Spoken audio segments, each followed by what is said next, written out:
welcome the Killer Instinct World Cup 2017. I am Brandon Alexander, and I bring you one of the biggest KI events of all time, man. Thank you guys so much for coming out here. I cannot wait to see all the last chance qualifiers, all the people that are making top 32. We've got $30,000 thanks to the KI Ultra Tour, guys. Get hype! And of course, we've got this adorable trophy over here. So that's pretty sick. So first of all, this has been a long year. It's been a long ride. I've been planning every single day. I've lost like so many years just doing this event. I'm supposed to be 28, but I feel like I'm 47. So thank you guys so much. We've got a lot of cool content to show you today. Lots of content, lots of news, not just on KI, but on Ultra Arcade itself. So I'm gonna go ahead and hand it off to Ricari, the community manager for Killer Instinct at Microsoft Studios. Oh, man. How we all doing today?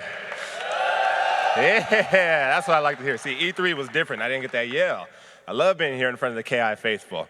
So, hello, my name is Ricari. You guys all know and have seen me trolling the forums, Twitter, whatever it may be. Happy to be here today. We've got a little bit of a panel for you, but we've got to be very honest and upfront. We've only got about an hour, hour and a half at most, so it's going to be pretty succinct. We're going to run through some stuff, take you through what we want to talk about, let you ask some questions, and then, of course, show off Shin Hisako. So, since we are short on time, let's just kick it off the bat. Do we have Adam? Is Adam out here? We'll get Adam out here. All right, we'll get Adam out here. Well, James, why don't you come out? And we'll start this without Adam, since the beginning is mostly me. So we're good to go? We can go ahead and switch to the PowerPoint. All right, so let's do it. First off, we know the who's who, right? My name is Ricari. I'm the community manager here at Microsoft on Killer Instinct. To my left is Adam Eisgreen. He is the creative director at Microsoft. And to my right, James Goddard, design director at Microsoft. Now, we also in the crowd, obviously, we have Keats. And we have Devriak, who can't be up here with us right now. Boo my butt. Oh, get out of here. Get out of here with that. Let's try that again. Yeah. But let's jump right into it. First, we're going to talk about merch. So if you haven't known already, now you know. 86 has released their Killer Instinct keychains. They're on their website right now. Go check those out at 86.com. There are 6 now, but there may or may not be plans for more. We'll see what happens. Show your support, go grab these. Who knows what we could do in the future. Next up, and these guys couldn't be here, so I'm gonna be very honest, this is kind of a sad one for us. Storm in the Northeast caused a shipping delay, but we had something very special that we wanted to show you. So let us introduce you once again to Rash. Now this is a black and white image, and I promise you it doesn't do it justice, but we'll keep going. Triforce is creating a Rash statue. Now, there's a reason why we use the word statue, because it's damn big. 24 inches tall, so 2 feet tall, 18 inches wide, and 20 inches deep. Pre-orders for this statue go live in about a month, and they will be shipping later this year. ProjectTriforce.com, make sure you guys go check that out. And I've actually got, so we wanted the statue here and we wanted the guys from Triforce to come out. Again, shipping delays caused that to happen. We were gonna have more shots, but I brought a few stills for you. So here's the first. Now right now, the model has been created, hasn't been painted. What you looked at before was a render that was painted over, but this thing is beautiful. It'll be at our office soon enough. Again, 2 feet tall, 1.5 feet wide, and 20 inches deep. So yeah, ProjectTriforce.com. And yeah, check those out. Pre-orders in about a month. We got to get you guys mics because I don't want to run my mouth the whole time. All right, so something happened about, what, a week and a half ago? Oh, yeah. And you guys may have seen it, which means all of you saw it. The next Ultimate Pack is almost set to launch. So the Ultimate Ultra Pack has Ultimates for, excuse that typo. So Fulgor, Sadira, Riptor, Arya, and to Rotendo's disdain, Kilgore. Now I'm gonna pick on him for a little bit because he brings up a very good question. I'm gonna let you guys talk about this. How is Kilgore getting his ultimate before veteran characters? So this brings us to a very good point, and we've got a couple of mics here. Adam, James, I'm going to let you guys walk through what it takes to create an ultimate and why we made the decisions we did. Worst case scenario, steal my mic. Are we on? Okay. So why we picked who we picked for the Ultra Packs? Well, as you guys have picked up and on the forums, on Twitter, there's been a theme to all of our packs that we've done so far. Our first pack kind of covered our heroes, a lot of the kind of core heroic characters that we have in Killer Instinct. We love Ultra Tech. We love what Ultra Tech's become from the original Killer Instinct games into what we're doing now. Arya leading the charge and kind of this protectorate of the world, but with kind of a skewed view of what should go on. And we thought it would be great to do a pack that was specifically around Ultra Tech and a lot of its villains that everyone loves to hate and loves to play. It's one of those things, too, that we looked at all of the characters across the board, and this kind of gives you a little bit of hints about what might come in the third pack. We based this on popular characters that everyone really loved. We wanted to get a lot of those out of the way first. We wanted to do characters that we thought were really fun and we could have a lot of creative enjoyment out of making ultimates for. And a lot of the ultimates you've seen so far are pretty, they're pretty brutal. They're kind of, the opponent's probably dead. But there's some funny ones in there too. And in this pack, there's definitely at least one of them that you'll see that's got some humor to it. And there's some others that are coming later that have that too. But we want to provide a broad spectrum. So James, question for you. Technically, what does it take to create an ultimate? And are there reasons that we chose the characters we did? Well, I don't want to bore everybody with the details. Details away, please. But, it's a different game than the original Killer Instinct. We're no longer doing M-rated. We're not doing CGI. So we're working with live assets. We're having fun. We're doing animations, new effects. And we went with the characters that really spoke to us, that made the most sense. You guys know we're scrappy. We do amazing stuff with the budget we have.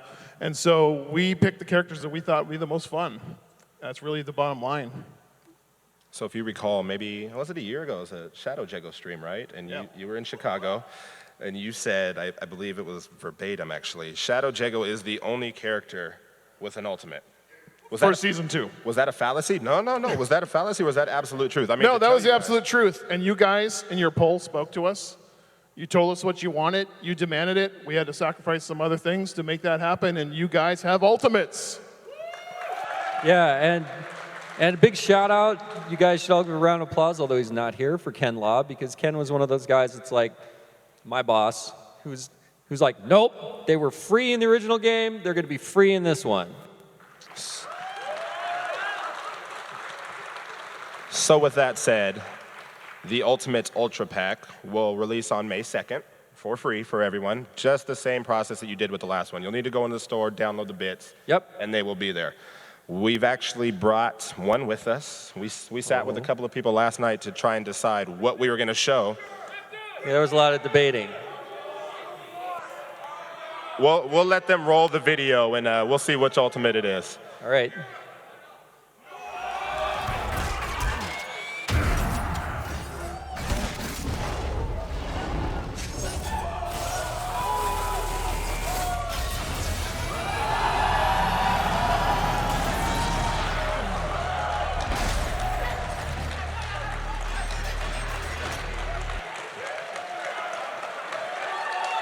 Yeah, good? Like it? All right. Ultimate Hype Beam. And I gotta say, really a big shout out to the team over at IG. They're super creative. And thank you, Keats, for pushing that one. It's a great idea, and I'm glad you guys liked it. I would love to show it one more time, but I'm gonna hit publish on YouTube in like 30 seconds, so it'll be up. It'll be up for you to watch over and over. Should I give him a hint about? Oh yeah, so we're gonna kind of tear the Band-Aid off a little. Adam's got a hint for you. So later on, after we show off some stuff with Shin Hisako, we're going to have a build for you guys to be able to play. And there might be some other stuff in there. You might want to look around. For those of you that are not here, you can't look around, but I will tell you that your forum theories are correct, and there's a lot of chaos and a menagerie of monsters, if you will, in this third pack. What hint could that be about? All right, sweet. So, in addition to Ultimates, we've also been working on color packs. You guys have seen those out with the Terror Skin Pack, the Gold Skin Pack. So we've got two more that we're going to talk about real quick. Gold Skin Pack 3 has skins for Glacius, Sadira, and Mira. and Gold Skin Pack 4, Spinal, Conra, and Hisako. And I just clipped together a couple of intros real quick because these marketing pictures don't really do it justice. So if you want to roll that video too, we'll just show you the intros for 4 of the characters real fast.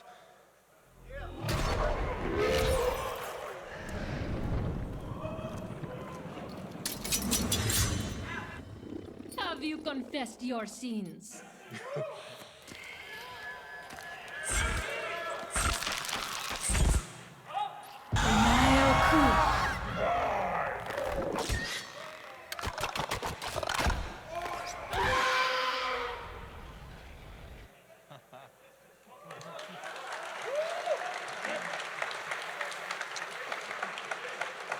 So again, our job's not only to develop games, but to listen. Now, there's been a question that we've got ever since this character released. This has been going on for quite a while, this one. And so we've got one more tiny little skin pack that we'll be releasing later on, and that is for Omen.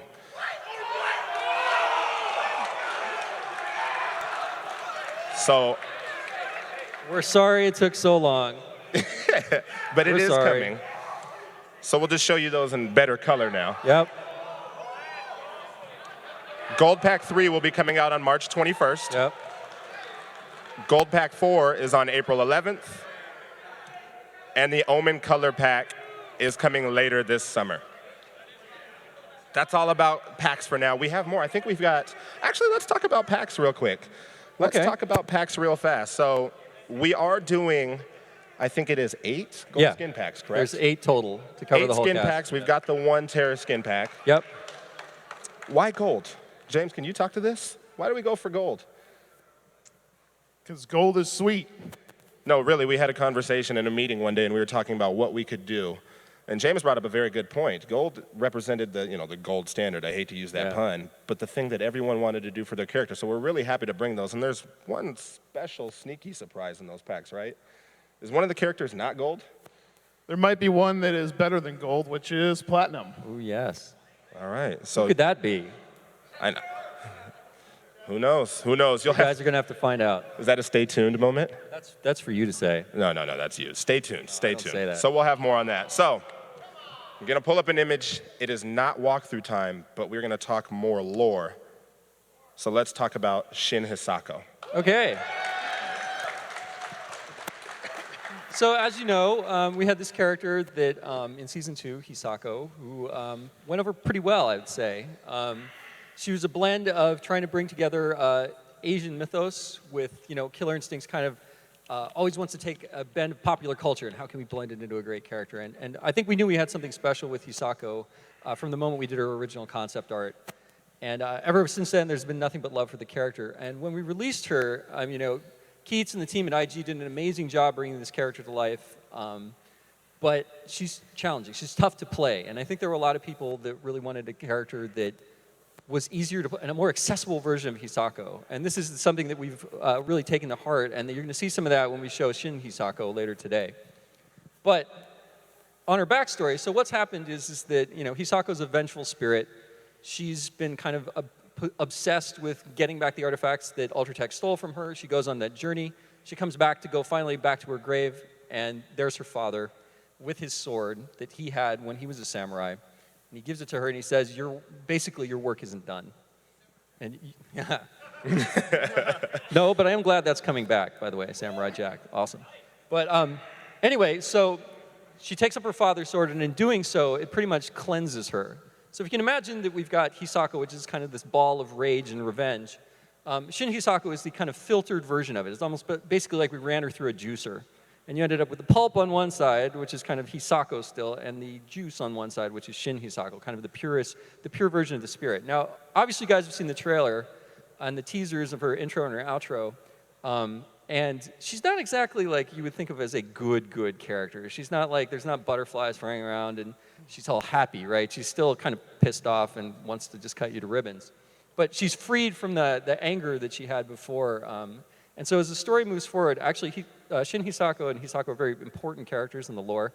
As you look at how we've put together the lore about, like Tusk being this guardian that stands on one side, the like the mundane plane essentially, and there's this astral realm that we've established now in the lore. If you see Tusk on one side guarding the gate from that side, Shin Hisako is standing on the other side, basically on the astral side, guarding things coming through. So it's been really fun to develop the lore of the character. Keith wanted me to point out too that this katana is not normal. This is, and I'm going to get the name wrong, so unless you shout it out, Keith. Odachi, thank you. It's a long katana. It's actually about 5-6 feet long. It's meant for cutting down horses as they're charging in during battles to take down horse riding opponents. So it's pretty darn big. She wields it with some pretty creepy, crazy grace that you'll see pretty soon. Who's scarier? Who's Her scarier? or You know, Hisako? that's been interesting. Like a lot of people say that Shin Hisako is actually scarier than Hisako because Yes. Hisako was kind of bound to a plane and to an objective, whereas Shin Hisako is free to do whatever the heck she wants. And in some ways, that makes her scarier. But yeah, I'm really excited to show her off. I can't wait for you guys to see her and walk through and see what you think. I know that there's been some polarity about the name, like why don't we go with Chiharu instead of Shin Hisako?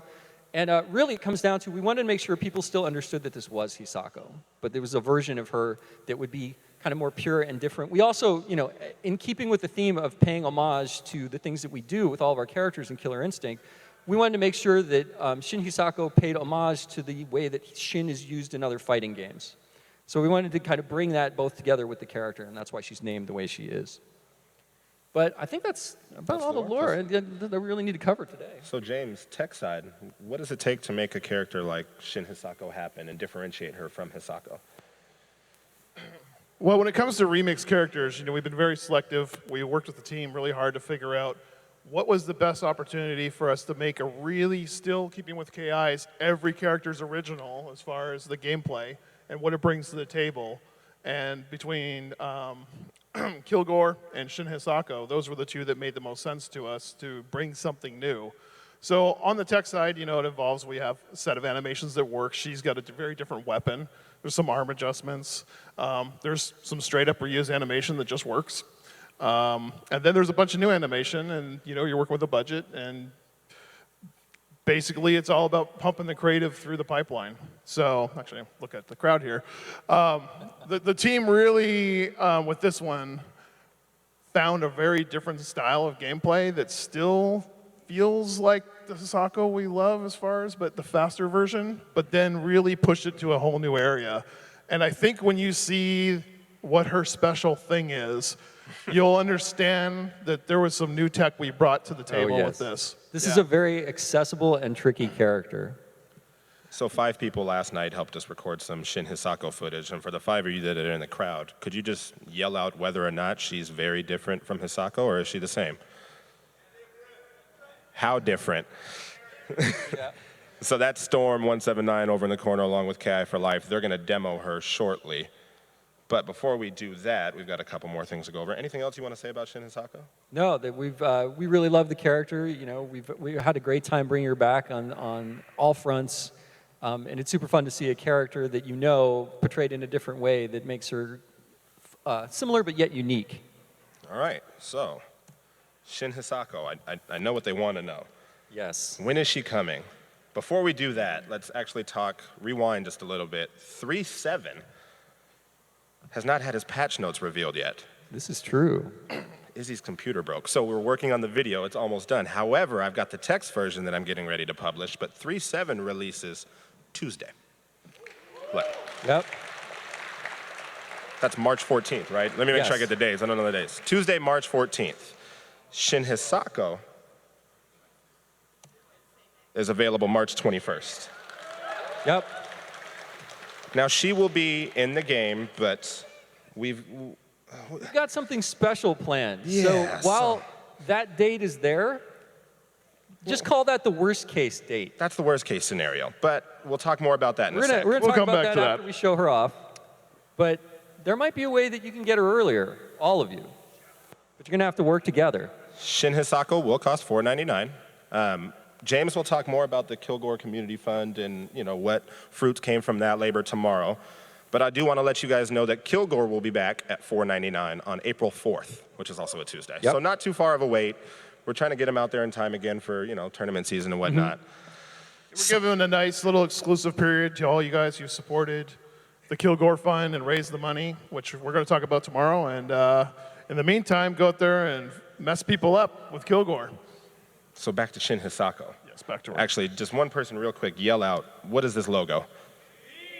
Right. Yes, it is. Beam. All right, Beam. so you probably already know where I'm getting with this.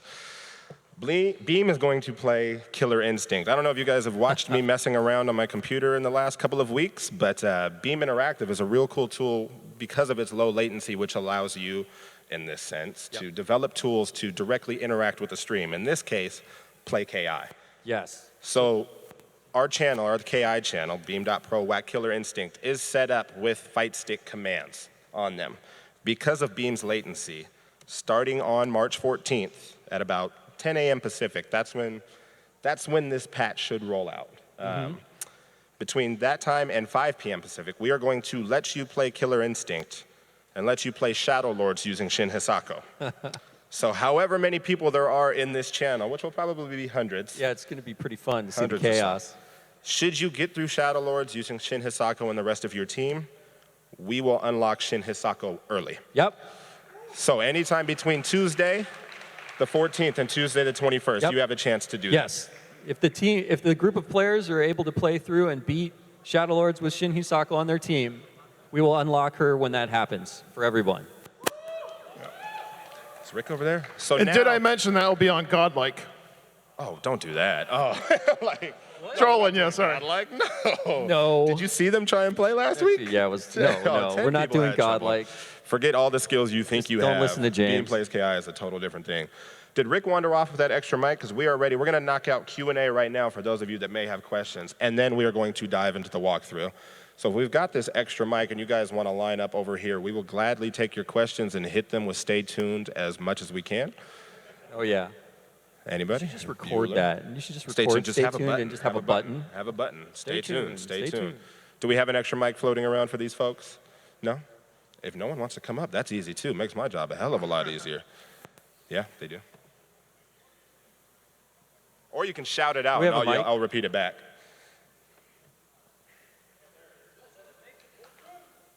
Do we have a mic? I thought we had a mic over on that side. Oh, Rick does have the mic. There it is. There it is. Stream can't hear this, but the rest of you can. Okay, so where's the Cinder merchandise? That's my question. Oh, yes. I'm not touching this. Right off with a hard question. So you'll see what's coming in the packs for Cinder's ult. It's Cinder's ult, right? Yeah, you'll see. Might take some time. Maybe in the next, maybe not. We've got a whole bunch of other characters to get through, and we know everybody has a favorite. Personally, Cinder is one of my favorites too. He was great to bring back. I loved writing his dialogue and bringing back that personality. But for now, I'm just going to have to wait and see if he's going to be in that last one or not. Go ahead. I mean, yeah. We'll share the stage. Who is each of your favorite characters in Killer Instinct? Are we talking gameplay-wise, or are we talking just Everything. everything? All up, I'd have to say probably for me, it would be, it's tough. It's going to be a tie between three characters. It's going to be a tie between, and because I'm involved with the creation of them from the beginning, for me it's very tied up in how they look in lore and not only play. So for me it's going to be Hisako, Cinder, and probably Conra. For me, it's Saberwolf is my main. I love Riptor, just can't play her. I love Tusk, and Fulgore is one of my favorites of all time. For me, I really like Shadow Jago gameplay-wise. It's just fun, and I'll be the. All right. Well, I'm horrible. I'm just button masher, and that does well for me. And if people can't punish, I do all right. Lore-wise, I really like TJ Combo, and that's just because when they were writing TJ Combo's story, I was used as a bit of a Yeah, reference. you and your dad were actually used. I was the boxer when I Yeah. was younger that would cheat. Yeah, that was Actually, based. I would knock people on the ground, and this is before MMA, and I would kick them while they were down because I was actually mad. That was, yeah. So Ricari, we loosely based Ricari, some of Ricari's past on TJ's backstory. So that one gets me right here. Go ahead. So, y'all can hear me, right? Good. when is my girl Orchid gonna come back to her former glory like it's 1995? So I have a small little rant here. So the question is, when is Orchid going to come back to her former glory? I would love to see her Face of classic KI. Ultra. Where's LCD? Her classic Ultra from KI1. And for her ultimate, can you bring back the titty fatality?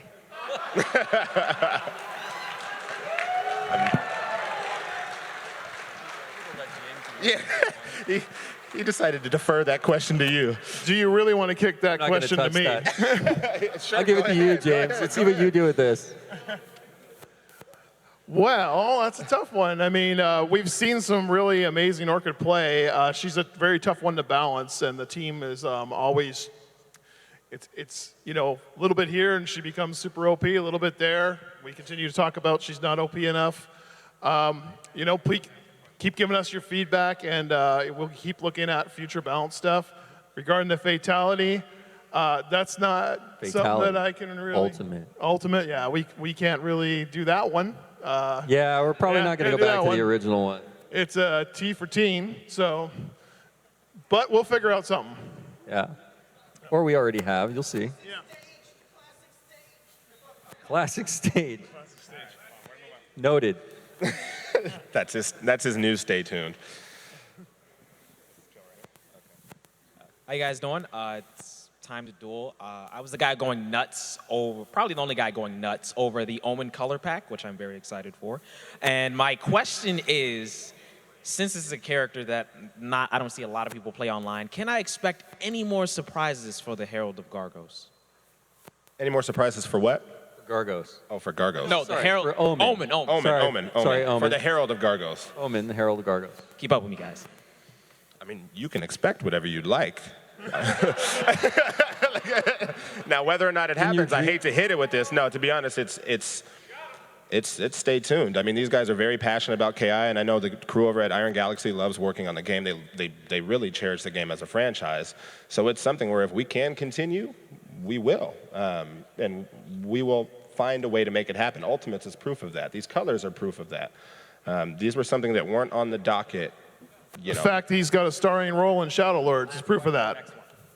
We got five more minutes. Okay. Thank you, though. Thank you.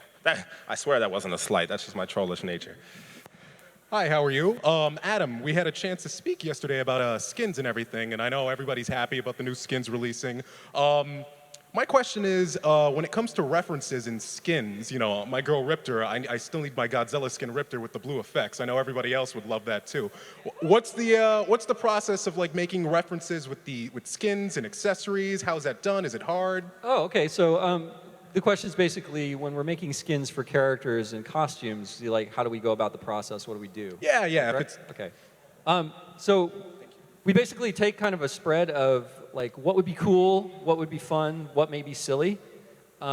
Because KI always had some humor in it. And we wanted to make sure that when we do the costumes, we kind of run a neat gamut between ones that are just badass awesome, ones that are yeah, okay, that's cool for silly, awesome purposes. And then we look at the character themselves to see what the character can do. You look at a character like Rash, that character lends itself to having some pretty outrageous, silly costumes, right? Because he himself is such a character. For things like Riptor, obviously one of the things that a lot of people forget is that it's a she, right? So we wanted to make sure that things like the cheerleader outfit and other things like that were kind of an homage back to yeah, it's a girl, by the way. And some people, I love the salt that some people have just generated over you being Riptor in a cheerleading outfit while you're playing. Because, it gets, dinosaur cheerleading, this is a serious game, KI, what the heck, right? But there's always some humor in there that we want to do. The other things is Riptor was a character that was very inspired, especially when you see her trailer, by things like RoboCop, right?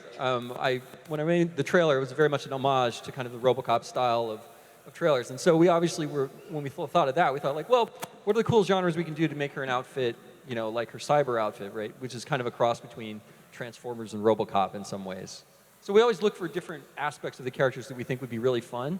And we also look at the culture that the character comes from. And if there are certain things in the culture that we think would be really cool, like Hisako's kabuki outfit, right? We bring those in as well to kind of support and reinforce the culture that that character came from.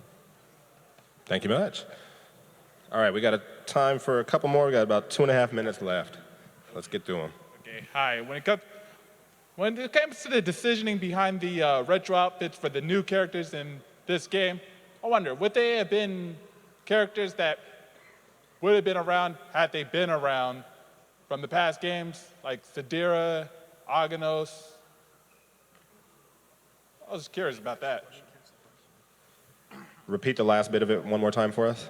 Okay. Bring the mic up Yeah, closer. bring the mic up a little closer to your face so we can hear it. Okay. When it comes to the retro costume for the newcomers, like Sadira, Aganos, and even Hisako, would these be outfits had these characters come in sooner as opposed to this new game?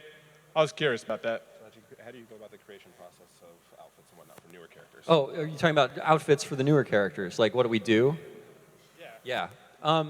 That all comes from like what the lore is based on for the character. You know, like Sadira is got Thai origins, so we looked in a lot of costuming and things like that. We take their profession into account, what they do, right? You know, she's an assassin. How are we going to make that? How are we going to manifest that in a cool way? Are there themes about these characters that we think would be fun? You know, Aganos was great because it was not only a chance to show him off as he used to be, but it was also, hey, well, he's kind of moss and trees growing on him. Let's put him in fall colors. Let's put him on cool things. Like, if he was in different time periods, how would he, you know, his backstory is about him repurposing parts to keep him going, right? Because he's breaking down. He's got all these rocks. But wouldn't it be fun to put tank pieces and pieces of Roman architecture, like what he could grab? Yeah. So, yeah, it's basically, we just draw inspiration from, for the new characters, from the things that we think would be fun that have either pop culture reference or something to their backstories. You can see this a lot in Mira as well. She's got some really great costumes that run the gamut from things that are references to things from films and TV and all kinds of things like that that we thought would be really fun fitting with a vampire-y witch character. Thank you. All right, last question. I know, but you know what? You guys can come grab us as soon as this is done. Yeah, I mean, you can find us all weekend here and just pile on questions. It's okay. All right, hi. Thanks, guys, for making this great game, first of all. And I know that the KI community is a little bit split on whether or not they care if all of the characters in the game have their own stage or not. And I know it's a big development cost, is what I've heard, to make the stages. But I was just wondering, you know, if there was any way for all the people that do really want it to be a part of it, since all of Season 1 and Season 2, everybody had their own stage. Like, if we could do a community fund, or if the people that want it, if we could make them and they could pay for them, because I know there's people that would be willing to do that. I mean, is that something that's possible in the future before this KI is done? You keep playing KI, and you get your friends to play KI, and you get more events like this happening, and you know, who knows what could happen. Yeah. To put it bluntly, and keep playing the game, keep supporting the game. It makes it very easy for us to say, hey, we want to do more with this. That's how things roll forward. That's how KI has rolled this whole time. It's been because of all of you. Yeah. Well, because of all of, yeah, exactly, right? Like all of you guys playing, supporting the game, coming out to tournaments, playing online, telling your friends about it. That's how KI continues to grow. Remember, we're coming back from a 20-year deficit where KI has not been around. So we've got a lot of ground to make up against other games and things like that. So just support the game, get your friends into it, be part of the community, be positive. Like most of you guys are great. Like keep doing that, and that's how KI grows. And when we talk about growth, I think it was December of 2015, we said 6 million. At E3, you heard me say nearly 7 million. I don't have the exact number, but I know we're above 8 now. So keep playing, keep playing. Yep. All right. Now we get to do the fun stuff. Oh, yeah. And I know this is going to be more James here, but Storm, KI for Life, would you please join us on stage? Would you guys please come up on stage? Are you guys ready to see some Shin Hisako? All right, well, while they get set up, they're going to roll a quick video, and we'll be ready to go. Let's do it. You guys ready? You guys ready? Get those button checks in. No pressure.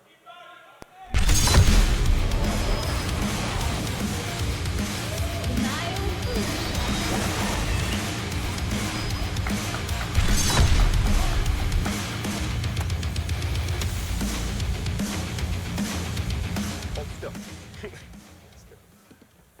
All right, so there we go, ready to make this happen. So, you've talked about the lore of Shin Hisako. James, and we can actually show her now too. Let's cut to that gameplay screen real quick. Oh, I can hear it. I can already hear it. So this is Shin Hisako. James, why don't you talk Starting with me the time. through some of Shin Hisako's style? Shin Hisako is a. Hold on. All right. Shin Hisako is a very fast character. She has incredible movement speed. Let's look at her walk forward. Walk forward and back. She's one of the fastest characters in KI. Easy. Don't dash. She's yet. a very focused, don't dash striking just yet. character. Let's look at her back dash, though. Go ahead, do back dash. Yeah. All right. Now, before we get into this, movement's a big key for her, and there's ways that, kind of change things up. But Storm, why don't you go ahead and show that forward dash?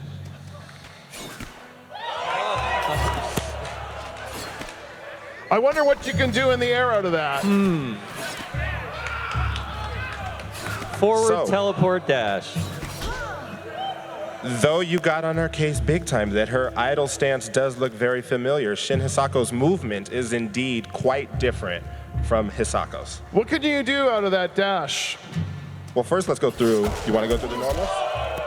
That wasn't a cross-up, was it? Wait. You can cross up on the dash? Yeah, from the dash. That's right.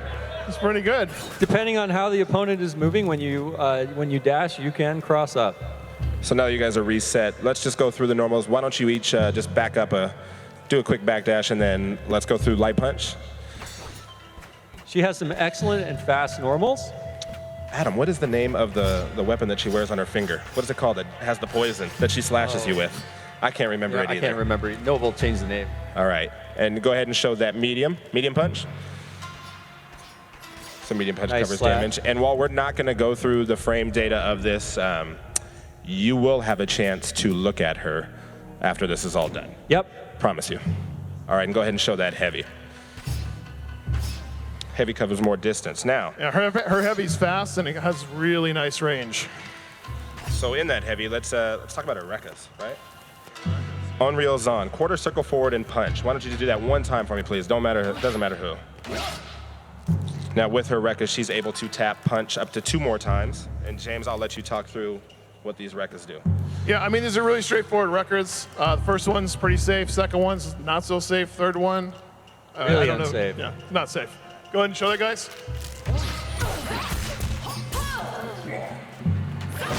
Really fast. The key thing about Shin Hisako is that she's fast, and at the base level, she's very straightforward. She's nice and simple, really. Storm, go ahead and show the shadow version.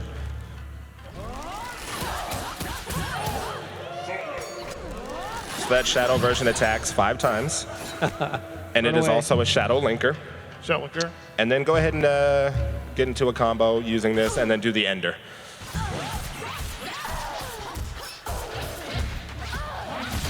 So the ender is Wall a wall splat. splat ender. So next, and go ahead and reset your position here. We'll go into Spirit Slice, which is quarter circle backwards and punch. All right, everybody back up from each other here. Let's look at her Spirit Slice. Do the light version. Let's do the medium version.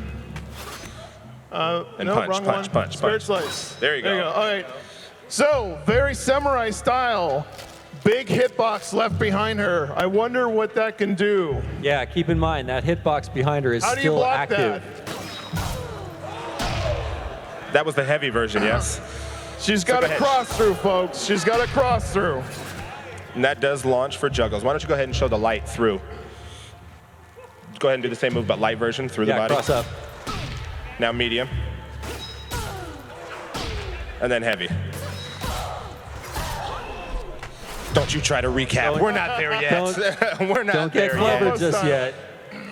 So that is Spirit Slice. Now, the moves that we're going through do have additional properties to them, and we're getting through them kind of fast because we've got a lot to talk about towards the end here. But now we're going to move into Kick Special, the Shin Air On Real Zon. So this is quarter circle back and kick. There we go. You want to talk about this? Perform from the ground, overhead. Go ahead and do the light version. And the medium. So James, this is performed from the ground, yes? Yeah, this is from the ground. It's an overhead. And do the heavy version. See that stagger? Nice. Oh, beautiful, Nice beautiful. stagger. So the heavy is very similar to the medium, but it does have some additional properties. Actually, most of the moves that we've shown you, their heavy version has some additional properties. Again, more on this in a bit. That shadow version, if you want to go ahead and do that now. Or the other one. There you go. The shadow version, like we were talking about a minute ago, is actually a recapture, but it has a very, very, very short range. So do you want to try and launch and get that cap, see if you can do it? Oh, too soon, too soon. They were practicing last night. You all right? You want to try one more time? I think you can get it. Oh, close, close. Oh. So close. It's almost like you've only played this for like 3 hours. All right. Next, we are going to get into Awakened Soul. Now, before we show anything here, does Shin Hisako have a DP? Hell yeah, she has a DP. So Awakened Soul is performed by doing the DP motion, and it's actually kick rather than punch. Go ahead. So that's heavy, or that was, there we go, that was medium. So go through light, medium, and heavy, so we can see the different launcher properties. There's medium. Nice, simple, straightforward DP. So it is her damage ender. Yep. Shadow invulnerable, or Shadow's invulnerable. And you can cash out juggles. So I know you guys were working on this one too. Do you want to show? Can you get that double? No, go light, medium punch, and then Shadow cash out. There we go. There we go. So we'll expect to see some pretty sweet stuff there. Are you ready to talk about Spirit Orb? Oh, this is here going to we be go. wild, and this is going to be This insane. is going to be. Go ahead and back up. Go Yeah, for back it. up and let's show it off first. So Shin Hisako's big character trait is she has spirit orbs. Go ahead and toss one out. I wonder what that does. Go ahead and, go ahead and walk up and hit that. Oh. Go ahead. All right. Keep doing Do it. one in the air. Do one in Hey. the air. Hey guys, can you use that move in other places on the screen? Yeah. Oh, what's that? All right, hold on. So let's do Oh. this. Let's do this. Do one in the air, a little ways away from you. Hold on. Before we get there, how many of these can you have out at a time? Oh, you can only have one out at a time. Yeah, If only you one try on the and, screen. You try and throw one, another one will replace it. Now, all right, let's stop hitting these things. They're tired. They're tired of getting beaten up. Let's put one in the air, and then let's see what happens when you dash. Oh wait, no. You can dash to it. Put one in the air. Do a So dash. the dash forward will teleport you above the opponent's head. The side you land on depends on which way the Now opponent let's- is moving. Now let's put one on the opponent. Well, hold on. Before we get to one on the opponent. I'm jumping ahead. Sorry, guys. Yeah, James is excited. James, Before man. we do Excited. that, let's talk about that projectile again real quick. And actually, you guys can do this. You guys can remind me. Does that projectile beat Jago's fireball? It does. Wait, it beats a fireball? So it beats all fireballs except for the charged and the shadow fireballs. So does that mean it beats Kimwoo's dragon? That's a no. That's a big no. I'm gonna tell you guys right now. But this thing is beastly, and there are a ton of setups that you can use with it. Now, before we get into the placement, we talked about all of these heavy moves having different properties. So we did quarter circle back and kick. Go ahead and get rid of your spirit orb, or actually they're all on it. Go attack the spirit orb and get it out of there. All right, quarter circle back and heavy kick. Show me that right now. We see the range. There you on go. that, right? That's normal. So throw that spirit orb out. Oh, and by the way, you can directionally hold forward when you press all three punches. That spirit orb will travel across the screen. You can either leave it fixed or you can throw it forward. Okay, So do go a ahead heavy. and throw one out. Now do the quarter circle back and heavy kick. Oh, what's that? That close-in distance is insane. Go ahead and throw another one out. Quarter circle back and heavy punch.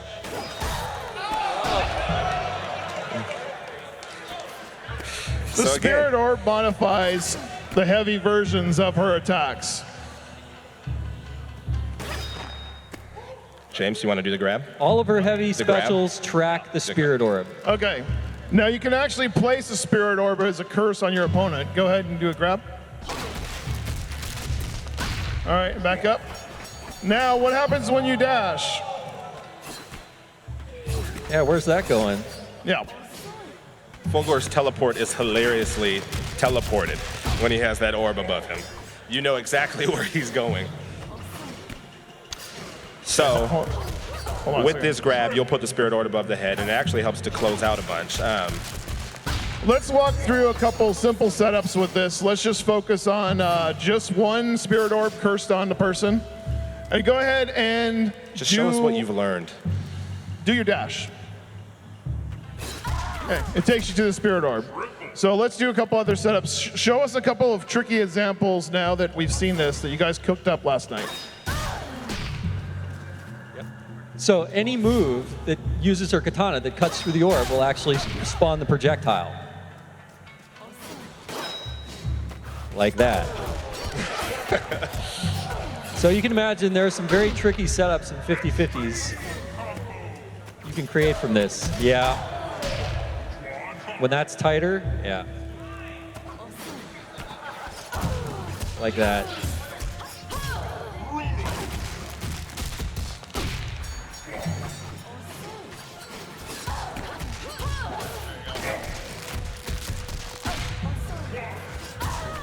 There So you go. Shin Hisako's gameplay is very straightforward, and then as you get into the use of her spirit orbs, it's really the sky's the limits on what you can figure out to do with them. Just these guys alone with 3 hours have come up with some really nasty stuff, and I guarantee you she's going to be one of the trickiest, fastest, meanest, but nice characters in Killer Instinct. But purified. Oh, that's right. Instinct. We almost forgot about are we- Instinct. Oh, Instinct, that's before right. we do, go ahead and I'm sorry. reset. Instinct? Yep, go ahead and reset. Instinct. Back up. Oh, you now we're forgot. just showing out, huh? Yeah. Finish that. All right, go ahead and reset. Oh, there it is. Now, what do you see?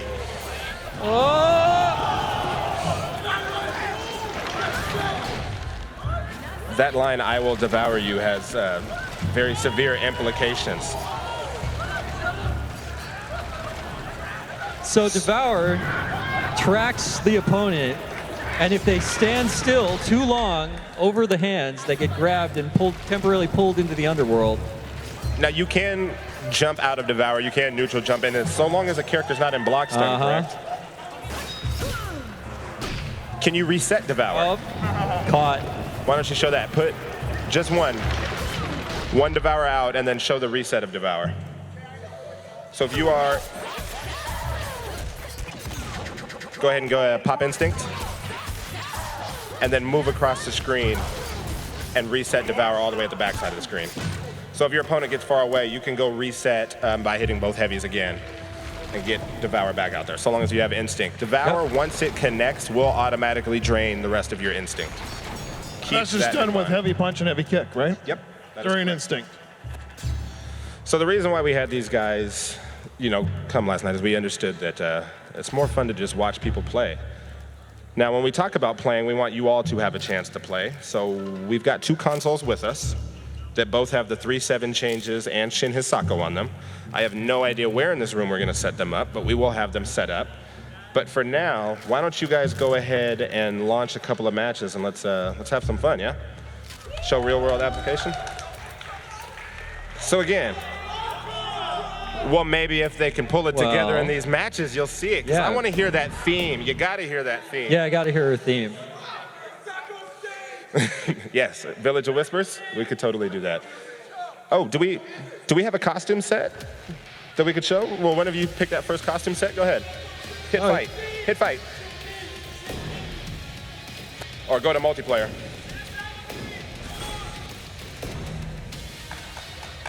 Yep, fight. Yep. So scared that he's on the dev kit. Oh, they'll get there. Shin Hisako's theme, and we've actually got that character accessory set. Fox Spirit. Want to talk about that intro animation? Yeah. So as we said before, when we're always doing costumes, we look for things that inspire us from the culture.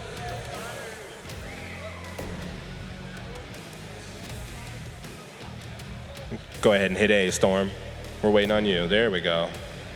And I know you never play with changing themes, but hit that Y button. Hit that Y button. There you go. Up one. There you go. Yeah, let's do it.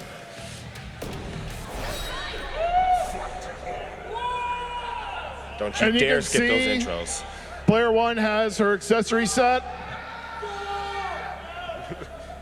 Oh, we had a feeling that you were going to be changing characters, by the way.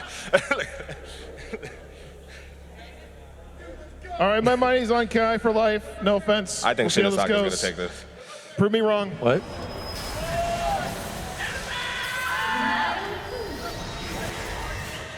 Dude, I love the fact that she hides behind the sword.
No ender.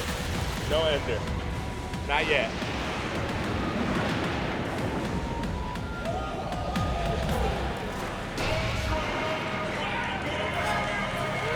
There you go.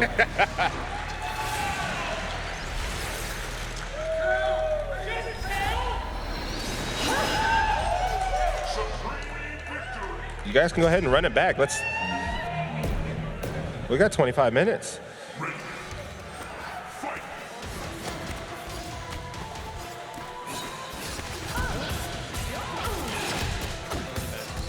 Three at least. I'm gonna show Ultra Ender. Yeah, for sure.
Oh, it's like you've been practicing together.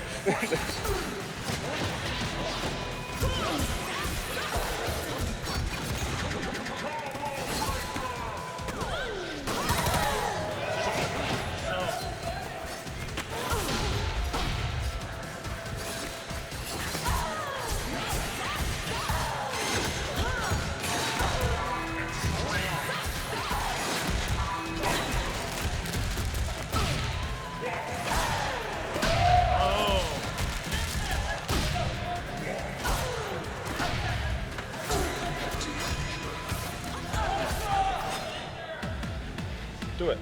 You can go ahead. Do it.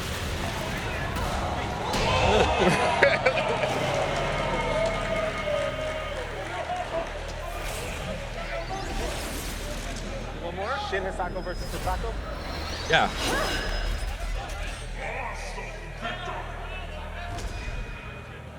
He said because he's the real Hisako. So we're gonna do one more match here. We're gonna have Shin Hisako versus Hisako. Y'all booed him earlier. What you mean? Okay. We can go with that. Love hate.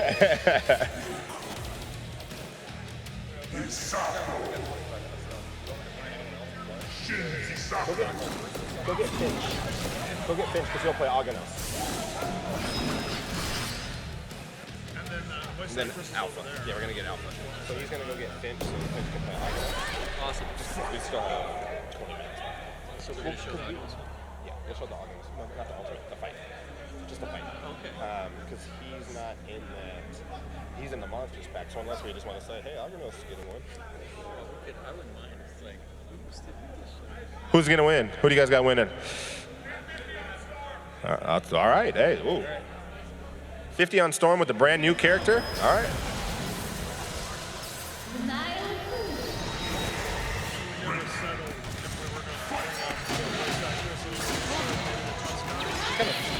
We are. No, not scheduled. Since Brandon started us so early, we have like 20 minutes extra. We started at an hour exactly. We hit our time perfectly. So The touch guy is here, but we're moving right up. We can bring up okay, yeah. bring us first. Yep. I'd like to give her a moment. Sure.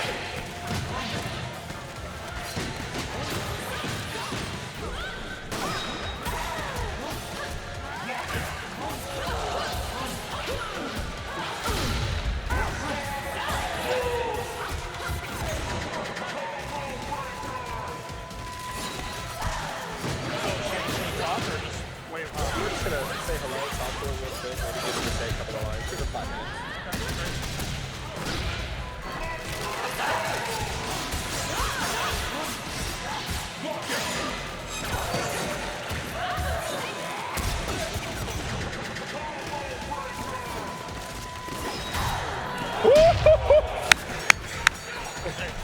We never actually said she doesn't have a cat rap either. Catch now. Oh, that's a good point. I don't know if we can audio break can say that. Sure, we'll get a break in. Actually, when they do their next character select.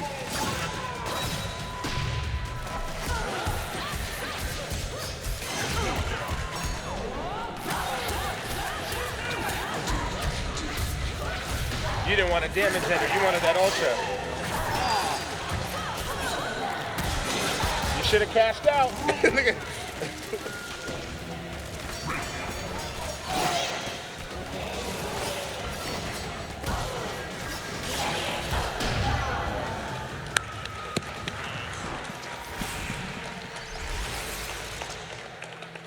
All right, so we're gonna do one more match here.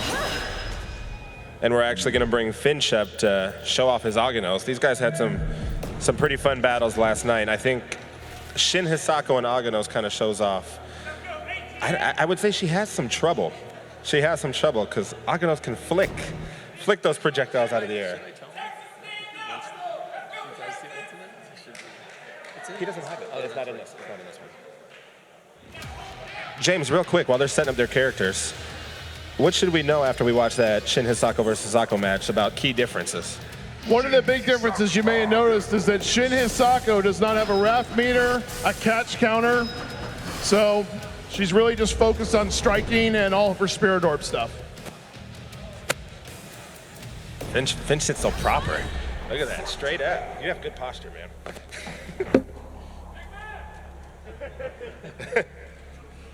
You would pick the biggest character in the in the whole building. Versus the smallest, right? I think I got Finch in this one. I don't know. I got Finch in this one. I think he won 3 out of the 5 last night.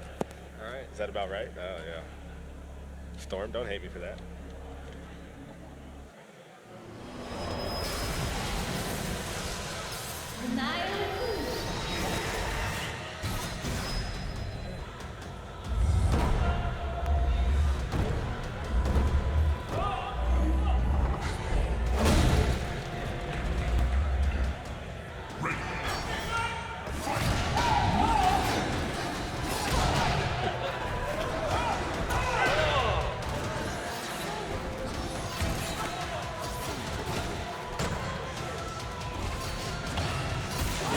Oh!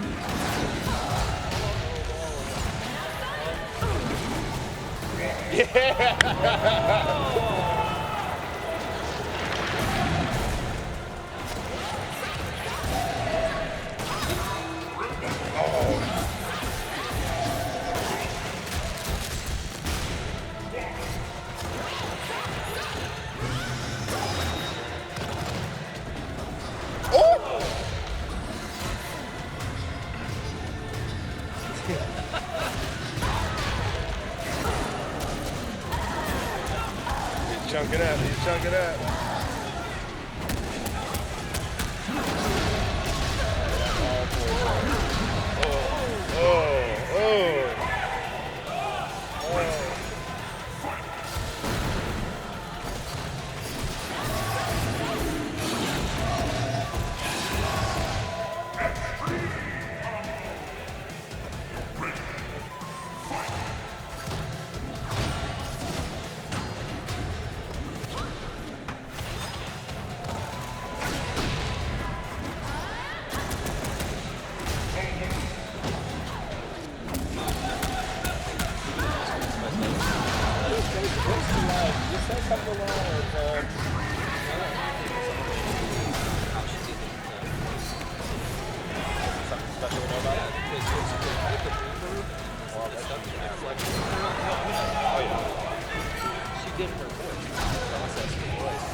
Uh-oh.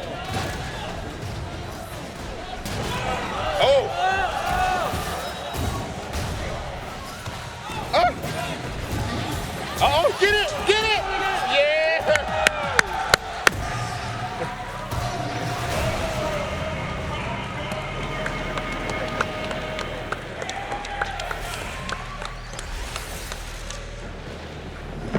So big thank you to Storm and Finch.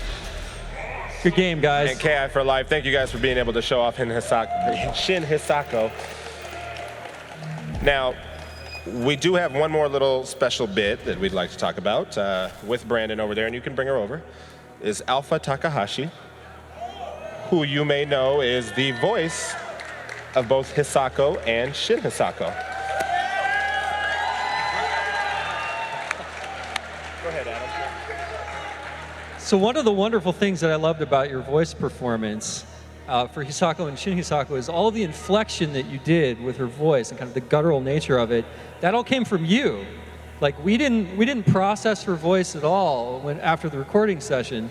She did all that in the studio when she recorded the voice, and just did an amazing job of bringing the character to life. So it's always wonderful to see a character come together completely from the visuals and everything to the voice itself. So from all of us, thank you so much for the wonderful performance. Should you say a couple of lines? Thank you so It's on. You just gotta be Thank you so much. And thank you so much, everyone, for playing. My name is Alpha Takahashi, and it's just been so wonderful to be able to play Hisako and Shin Hisako. And it's quite incredible to see it in such a large-scale screen with every one of you. And with such great players. Thank you. I love you too. I am here because of you. And you know what? A large shout out to Brandon Alexander. I'm here because he flew me out. He found me. I am usually in Japan. I'm flying back to Japan next week, and because of Brandon, I was able to come out here. And thank you so much. And yes, I do weird voices, and it's a lot of fun. It's like this.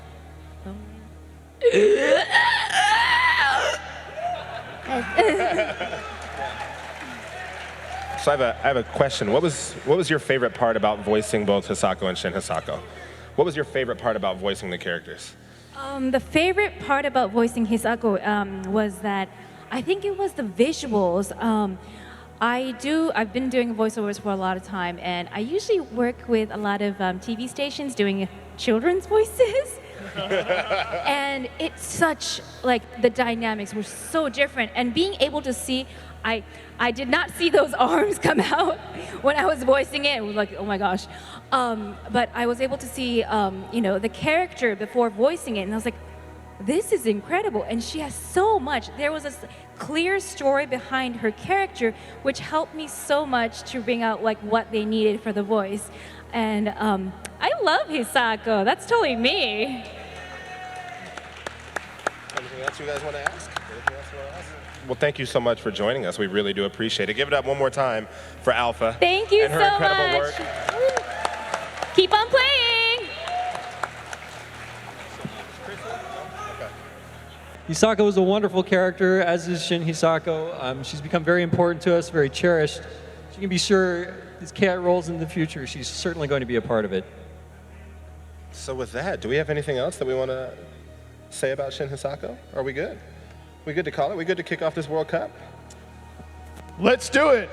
All right, so last chance qualifiers are getting ready to start. We're done up here, but thank you guys so much for just being ridiculously awesome. We can't thank you enough. Yeah, on behalf of Microsoft and Iron Galaxy and everyone that's involved with the development of Killer Instinct over the years, thank you so much to all of the fans, all of the wonderful voice talent, everything that we've had that's gone into Killer Instinct that you guys have done and kind of kept the momentum going on the game throughout the years. We love you guys. Thank you so much. We're not done with Killer Instinct. We hope you're not either. Thank you.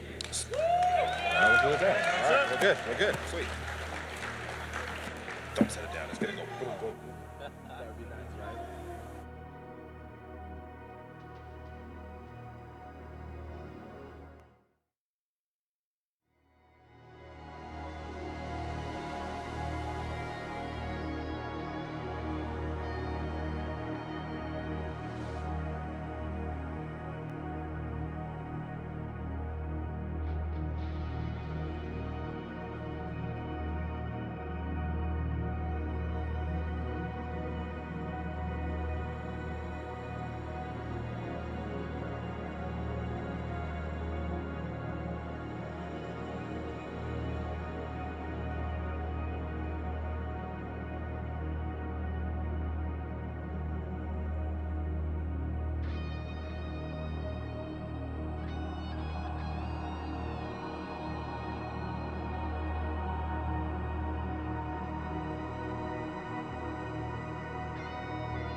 It's the way you move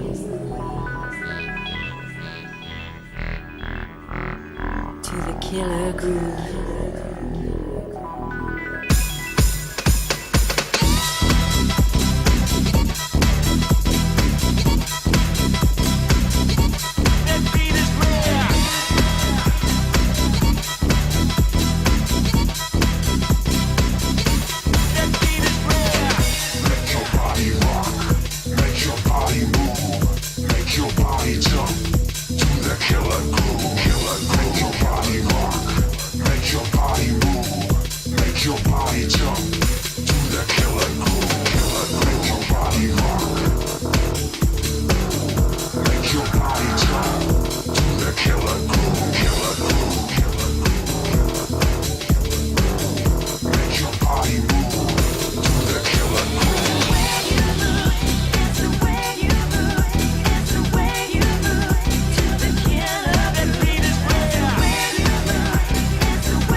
Welcome to the Killer Instinct World Cup 2017.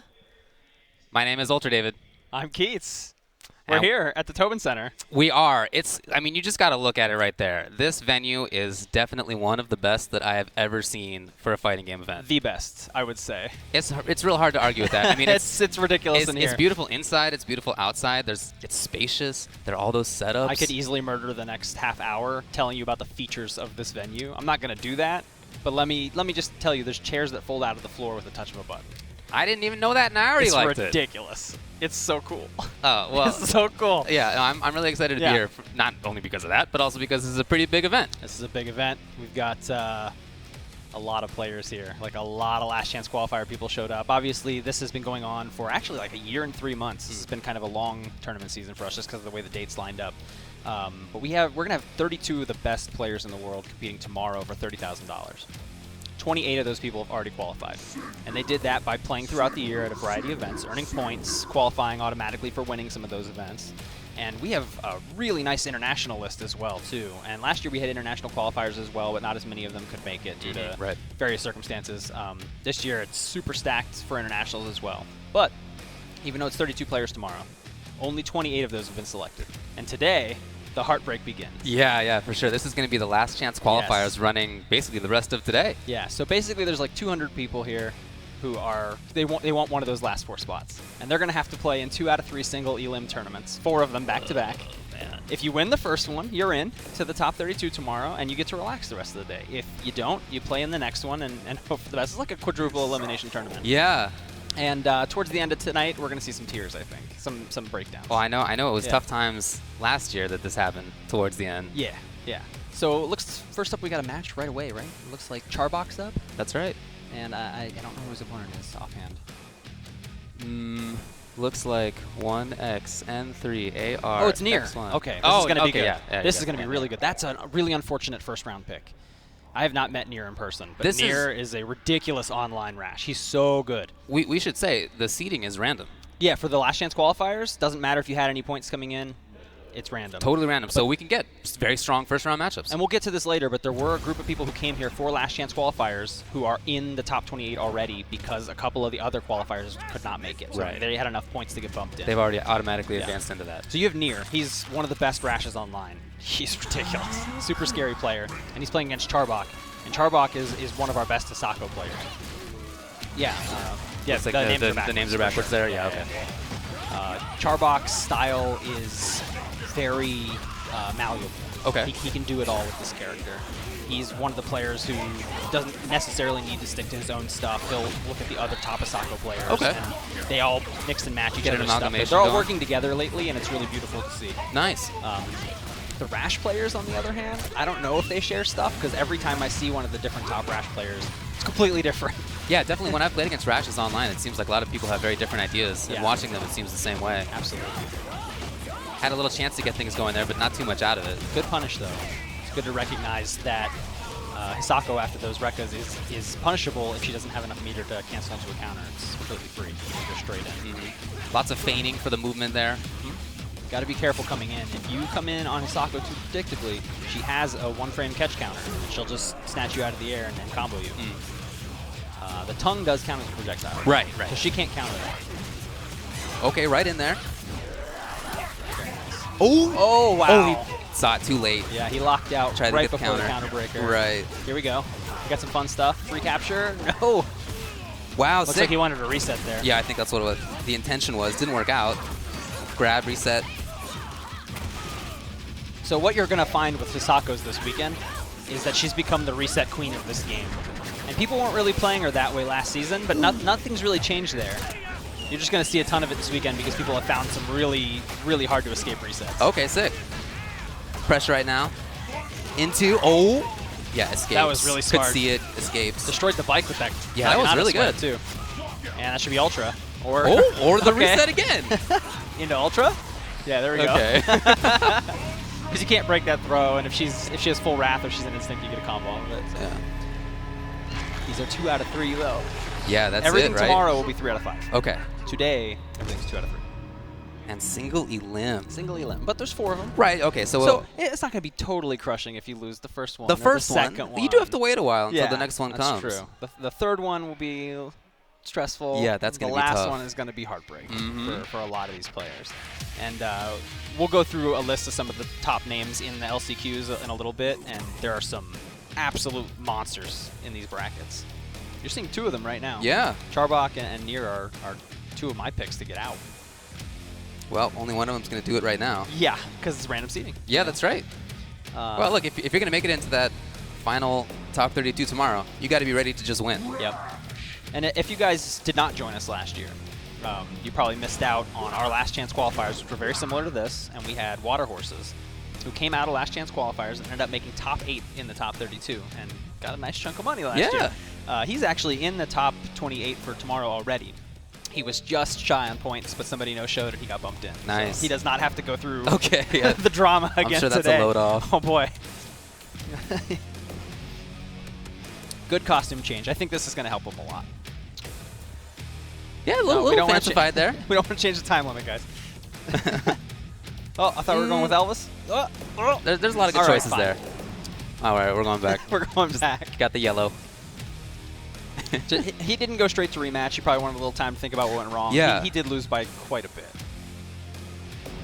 There were some moments in there where he could have continued pressure and backed off to try to, set up the approach again. A couple of the resets didn't work out, and I don't know how much offline experience Nier has because I've only seen him play online. Okay. And there could be some adjustment that needs to be made there. Well, things I mean, are slightly more responsive offline. If you're starting this kind of an event, and this is one of the first offline events that you've had, to be on this stage, in this kind of situation, yes, very high pressure. 500,000 people watching at home. Yeah, absolutely. That's a tough thing to accomplish for anybody. Absolutely. Oh, okay. The little tick. Yep. Blocks Good block it out. and punish. Nice. Wants that corner. Wow, okay. I liked the lockout he got there, but he needed to use meter to convert that into heavier damage if he was not going to go for some sort of throw or throw punish mix-up. Well, Rash is really good at those. He can jump up and then tongue down and make them very safe. Oh, you just went for that. Exactly. But so far, I like the changes a lot. There's better pressure. There were punishes that we didn't see last time. Yeah. Hisako struggles a great deal if you can put a meaty projectile on her on wake up. Nice. And Rash has tongue for that. So if he can keep her on her back, he can use meaty tongue a lot, and she has a really hard time with that. Her backdash is terrible. Right. Really, really bad. Important break. That could have been for bad news. Oh, yeah. But right back into it. That was smart, not to go for a throw. There's a Yeah, lot of just things keep it safe. A lot of things you can do off a wall splat, but the KV's so high, so you have to be really smart about when you take those risks. Oh, I love the dash. Moving in. Waits for that wrap to get back up. Yeah, that's a tough situation. You had to spend meter to get out of those meaties. Rash's only truly invincible move is Shadow Boot. Right. So his instinct is wasting away here. He didn't really get too much out of that, unfortunately for him. Yeah, he didn't last game Maybe either. one. There, Oh, there we go. Oh, from the front. Oh, no, he thought too that's much. Heartbreaking. Yeah, he was looking too far in the future. Yeah. Charbak really dealt well with the instinct last speaking game, of. too. Wow. That is Big moment. Big mental damage. Yeah. He What was a doing switch so just like well. that. Yeah. Oh, a little too far. Whiff counter or punish, that's very good. Get some damage. Oh, I've never seen that conversion before. That was new to me. I see new things when I watch Rash players all the time. Nier and Menzo and all these guys are amazing. Yep, get the ground. Yeah. As soon as you see that lockout on the juggle, you want to turn it into a ground combo as fast as humanly possible. Wow, because- another big Nice. That's where the damage opportunity. comes from. Getting close.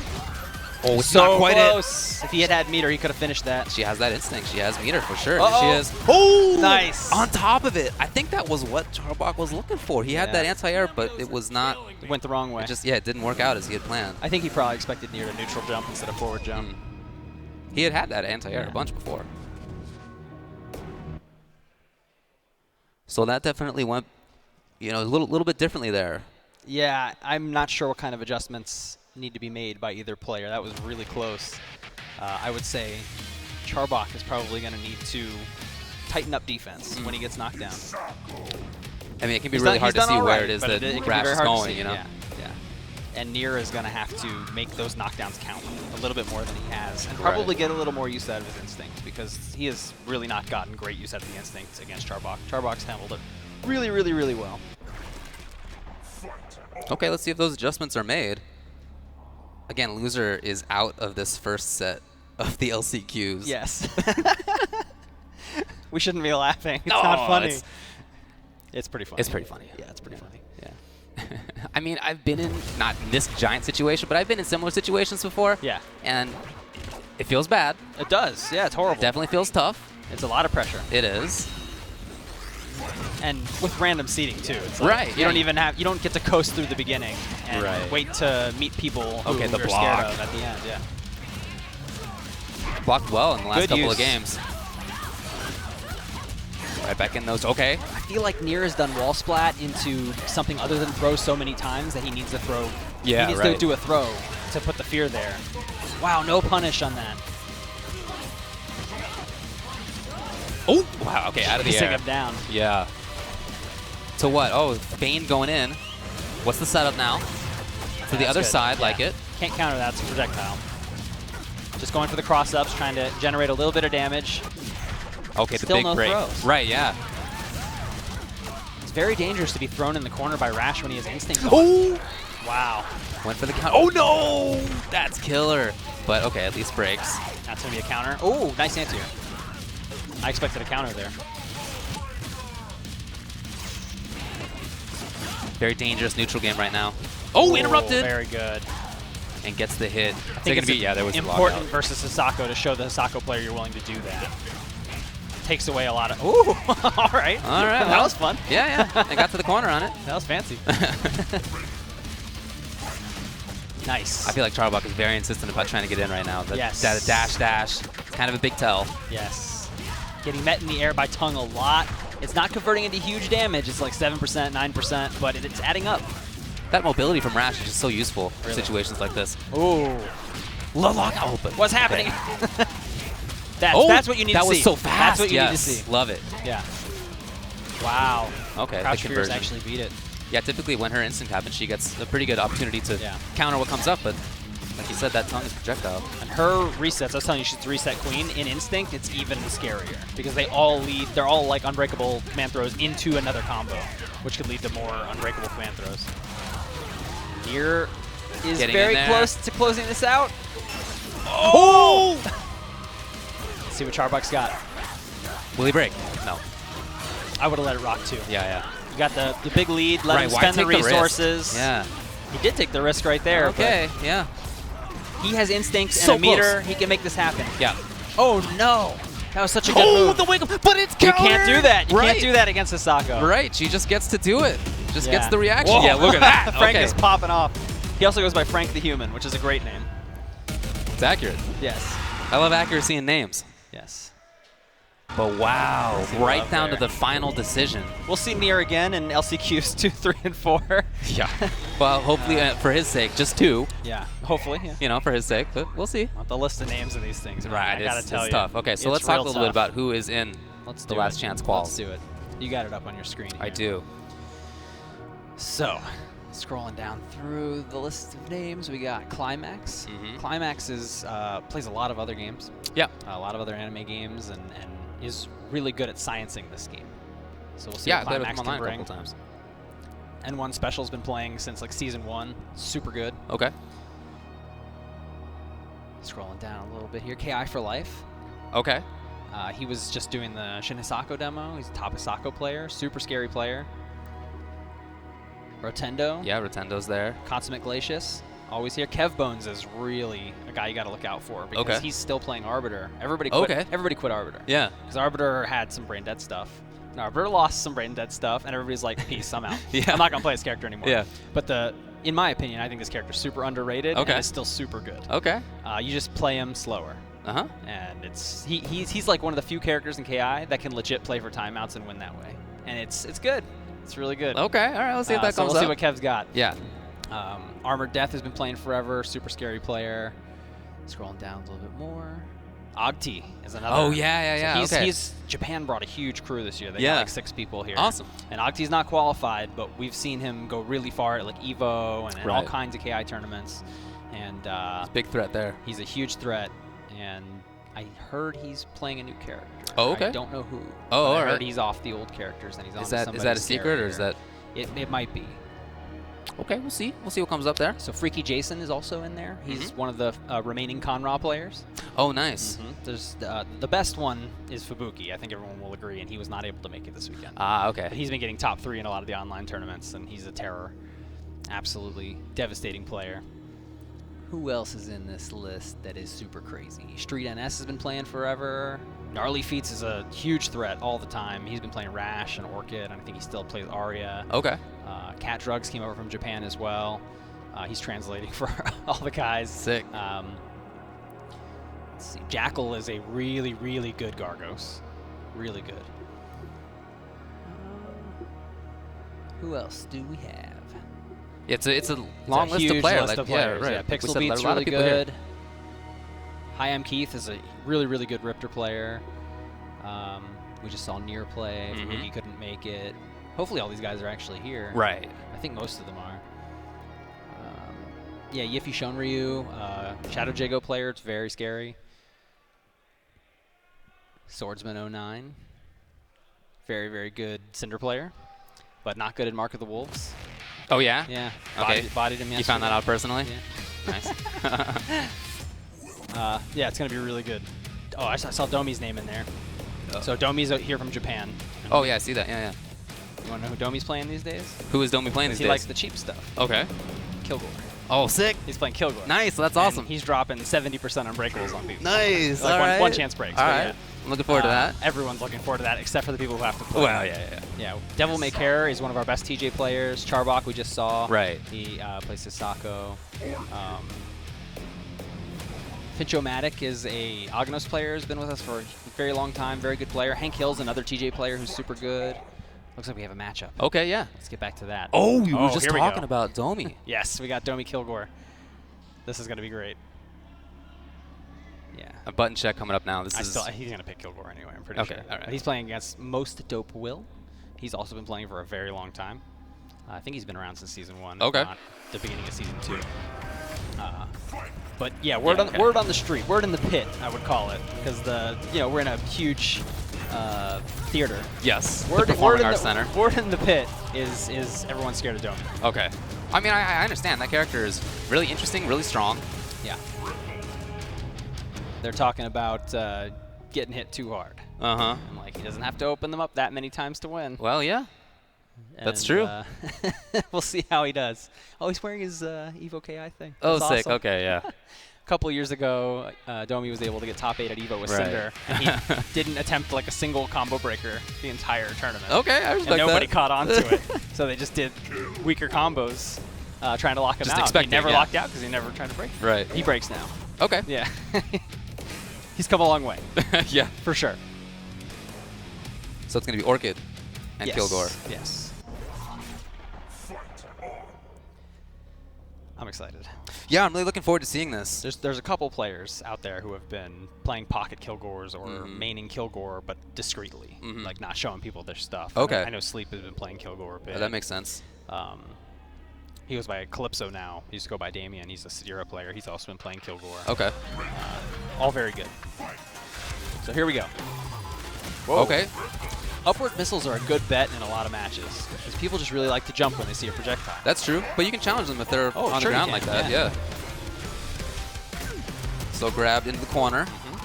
He wants to go for setups. Oh, he just wants to back off and build Interesting, a but little bit. well, it was a setup. He ended up going with that empty I jump see. low. That's pretty clever. Very cute, Yeah. but right on through. This is the cheap stuff. This stuff's got to go. When he's overheated, he can take his dodge move, and it becomes like a big explosion. Right. It's really good. You can throw him out of it, but it's otherwise invincible, has a huge hitbox, does almost no damage to Kilgore, and does a ton of damage to the opponent. It should probably do a lot more damage to Kilgore. all right. Well, that's up to you. Yeah. Someday. We'll see what happens. Yeah. Oh, Okay, get in there. Yeah, great block. That's what you got to do. There's a lot of invincibility on that, but he waited it out. Yeah. Blows up again. If you don't know to throw Again. this, you just don't get a punish because he just knocks himself over. Well, still controls corner at least. Yeah. I don't think most of Will's in that bad of a spot. No, but just like No that, punish. the side switch. And now there's going to be a lot of chip on the screen. Yes. There's no chip from the bullets, but those missiles The are missiles were significant. real, And yep. he'll build a ton of meter back while the missiles are doing their thing, and then he'll just drop another volley on you. He's a really cool space control character. You can rush down with them, or you can zone with them. Just depends on what mode you're in. Right. Yeah, lots of different options. Yeah. Wow. Yeah, that has gone unchallenged. It's hard to deal with, to say the least. Oh. To get these big one-chance breaks, these big unbreakables he's looking for, he needs to be an overheat and he needs to land like an uppercut or a throw. Right. Yeah, I think he had just run out. Yeah. Well, this is looking real good for Domi right now. And he's getting it well. He Round seals one it anyway. was so close. It was, It yeah. really was. If not for, not dealing well with the explosions over there, that might have been a different story for Most Dope Will. For sure. Because he was controlling that corner for quite a while. Absolutely. And I think he was patient enough. He just was pressing forward at the wrong time. Got hit by the explosions, and then Domi got all of his space back. He's just going to need to adjust and make sure that if he is going to knock down Kilgore, who's overheated, that he's going to go for meaty throws and let Domi know, I know the weakness of this. 'Cause that's the only weakness of it. Well, we It is also quite saw, good. we saw the corner escape a couple of times from Domi, the parabolic ball just getting out of there. It is quite good for escapes. It is. I mean, you can whiff punish it on the other side. Shorter characters, when they're crouching, that ball will soar right over them. So a lot of times you have to have the presence of mind to stand and make sure you block it so that you get a punish. And the overheat version is safe, but it's negative still. So unless he's going to risk a DP or something, you can take your turn. Well, it's going to be the switch. Maybe he wants the teleport. He wants to be able to do the back hard kick teleport or something. We'll see what he's got. Maybe he's more comfortable in this matchup. I mean, he was at a range for a while with Orchid where Hisako can start harassing pretty well. Yeah, for sure. But I don't know how popular Orchid is in Japan. And it does matter because the Japanese guys have limited experience against our players. Oh, that was so good. Was He really went right good. through it. Dang. I feel like if you're Most Dope Will, you saw that and you're like, well. Yeah, I was going to finish what I was saying and say they have a ton of Hisako players over there. Okay, so yeah. maybe this wasn't the greatest, You could see the greatest experience. counter pick. Yeah. All right. Flip out. Okay. Into what is the question? Yeah. Very light stuff. Lets him out. Yeah, anti-air, you can see it coming. If Kilgore has meter, he can make mistakes. Because if you have the presence of mind to exhaust cancel and spend the meter, you can get your DP or whatever. It's not a lot of damage. Yeah. The DP is like 3% or something, but it's frustrating to not be able to punish his mistakes. The break. That was so important. That was one of the first opportunities Most Dope Will's had. Yeah. Oh, no. Domi. Coincidence or perfect spacing? I will. You be the judge. Yeah. Crouching under the air on underneath. Ryozan. Very good. Trying to get through in time. He does. What's the option this time? Okay, no break. I need some good Oki here. Oh, we let him up. Too scared really to popping nothing. instinct. Yeah. That's definitely a weakness I think Will's going to have to work on. Cannot let these characters get up. Oh my goodness. That's yeah, a lot that's of open or okay. ender. You can't do that. Again, controlling this corner so well. And there have been some damages, coming out of that shadow, but not a whole lot otherwise. Yeah. He's not out at all. No. He's got the life bar. He's close to instinct. Hisako has crazy standing reset potential. Oh! Nice. Yeah, out of the air. Very really important. good. The grab, I think he's seen Most Dope Will back off so much for that meaty pressure. That was Okay, really getting right smart. through, yes. You are totally invulnerable to projectiles during those grab animations. Now, That was what's an it going to interesting be? choice. Light uppercut. Oh, the lock missed the uppercut. juggle. Right, that could be big. His juggles can be a little touchy. So he does have the big damage, but it can be a little tough to convert. Very in weird important break. Here it situations. comes. Is he just going to zone? Oh, he was looking for it. I knew it. Yeah. Mm-hmm. I think that was a little too That's gonna be predictable. that. Right. Well played to both players. I think Will made that switch work out pretty all right. Yeah, even it though was he didn't certainly win. much better. Yeah. But great read by Domi at the end there. Just like you said, he's just looking for it. Yep. Domi Teleport will game. advance. He started off that game with such a statement, with that invincibility right through the Reka. Yeah. And that's That's like a he slap. That's a clearly slap in knows the it face, so well. right? Yeah. That makes you acutely aware that he's played this matchup. a Right, couple yeah, times. yeah. That's tough. Yeah. Kind of throws you off. Well, there are more players in this list. Just a few more. There absolutely are. I'm gonna see if any of these names jump out at me. Yeah, Gutter Magic. Gutter Magic there. Charlie Boy. Both of them have been playing forever. Gutter Magic has been Evo top 8s. Charlie Boy has made top 8 at a ton of regional events. Both players are pretty scary. And then the other cool thing about KI, you know, just to pimp it a little bit, the netcode is so good. Anybody could be amazing. That's true. You have no idea. Yeah. What if some online name I know of is just this amazing player and they registered here under a completely different name? Yeah. Stealth style. Right. Yeah, you never know. I don't know. And there could also be people I've never heard of before. Sure. And this is their first tournament, online or offline, and they're just going to destroy people. That's possible. Yeah, it happens. Yeah. And that's kind of the beauty of being able to get most of the offline experience online in a game like this. Right. It is tough sometimes. There's a little bit of rollbacks when somebody's too far away or they're playing on that McDonald's I've Wi-Fi played or against whatever. people in East Asia and in Europe, and I'm on I've the west had really coast of good the U.S., and experiences it's too. been Yeah. fine. But occasionally you play somebody who's, you know, in Europe or something, and it's a little juddery, you know. It runs smooth, but it's harder to react to the stuff they do because you miss a couple of startup frames, right? And in person, you have the advantage of seeing what they're doing a little earlier, but they have the advantage of seeing what you're doing earlier as well. I know a lot of players talk a lot of mess, and they say, you beat me because it was online, see me in person. Yeah, and that's I'll be able to see the startup of your moves, and I'll beat you. It's like, but that guy will also be able to see the startup of your moves now. Like, you don't understand. It's a two-way street. You're not the only one experiencing rollbacks. Shout-outs to complainers. Well, we got another one coming up now. Yes, we got Finch-O-Matic and versus Aghanos. Spartan Izzy 48. Yeah, I'm not familiar with Spartan, so let's see what he's got. Riptor is generally considered a favorable matchup against Aghanos, but Finch is hardcore Aghanos enthusiast. So he's going to learn the matchups and make them work to the best of his ability. Yeah, there's a lot of mobility on Riptor's side. Some good pressure options. It's really the amazing range on like the standing fierce kick and the crouch fierce kick that ignore armor. Sure. And it's also the jumping heavy punch, which is Sure, extremely that hard makes for sense. everyone to anti-air, but the 3 hits of that is a nightmare for Aghanos armor. It's just so easy to strip armor away from Aghanos and make him play honest, and that's the last thing Aghanos players want to do. He has great footsies game when he's, you know, chunkless. He really does, but it's hard against Riptor because Riptor can move so quickly. Right, yeah, just get either way far away or way in all of a sudden. Wow. Oh, so close to a cool conversion. Yeah, that would have been sick.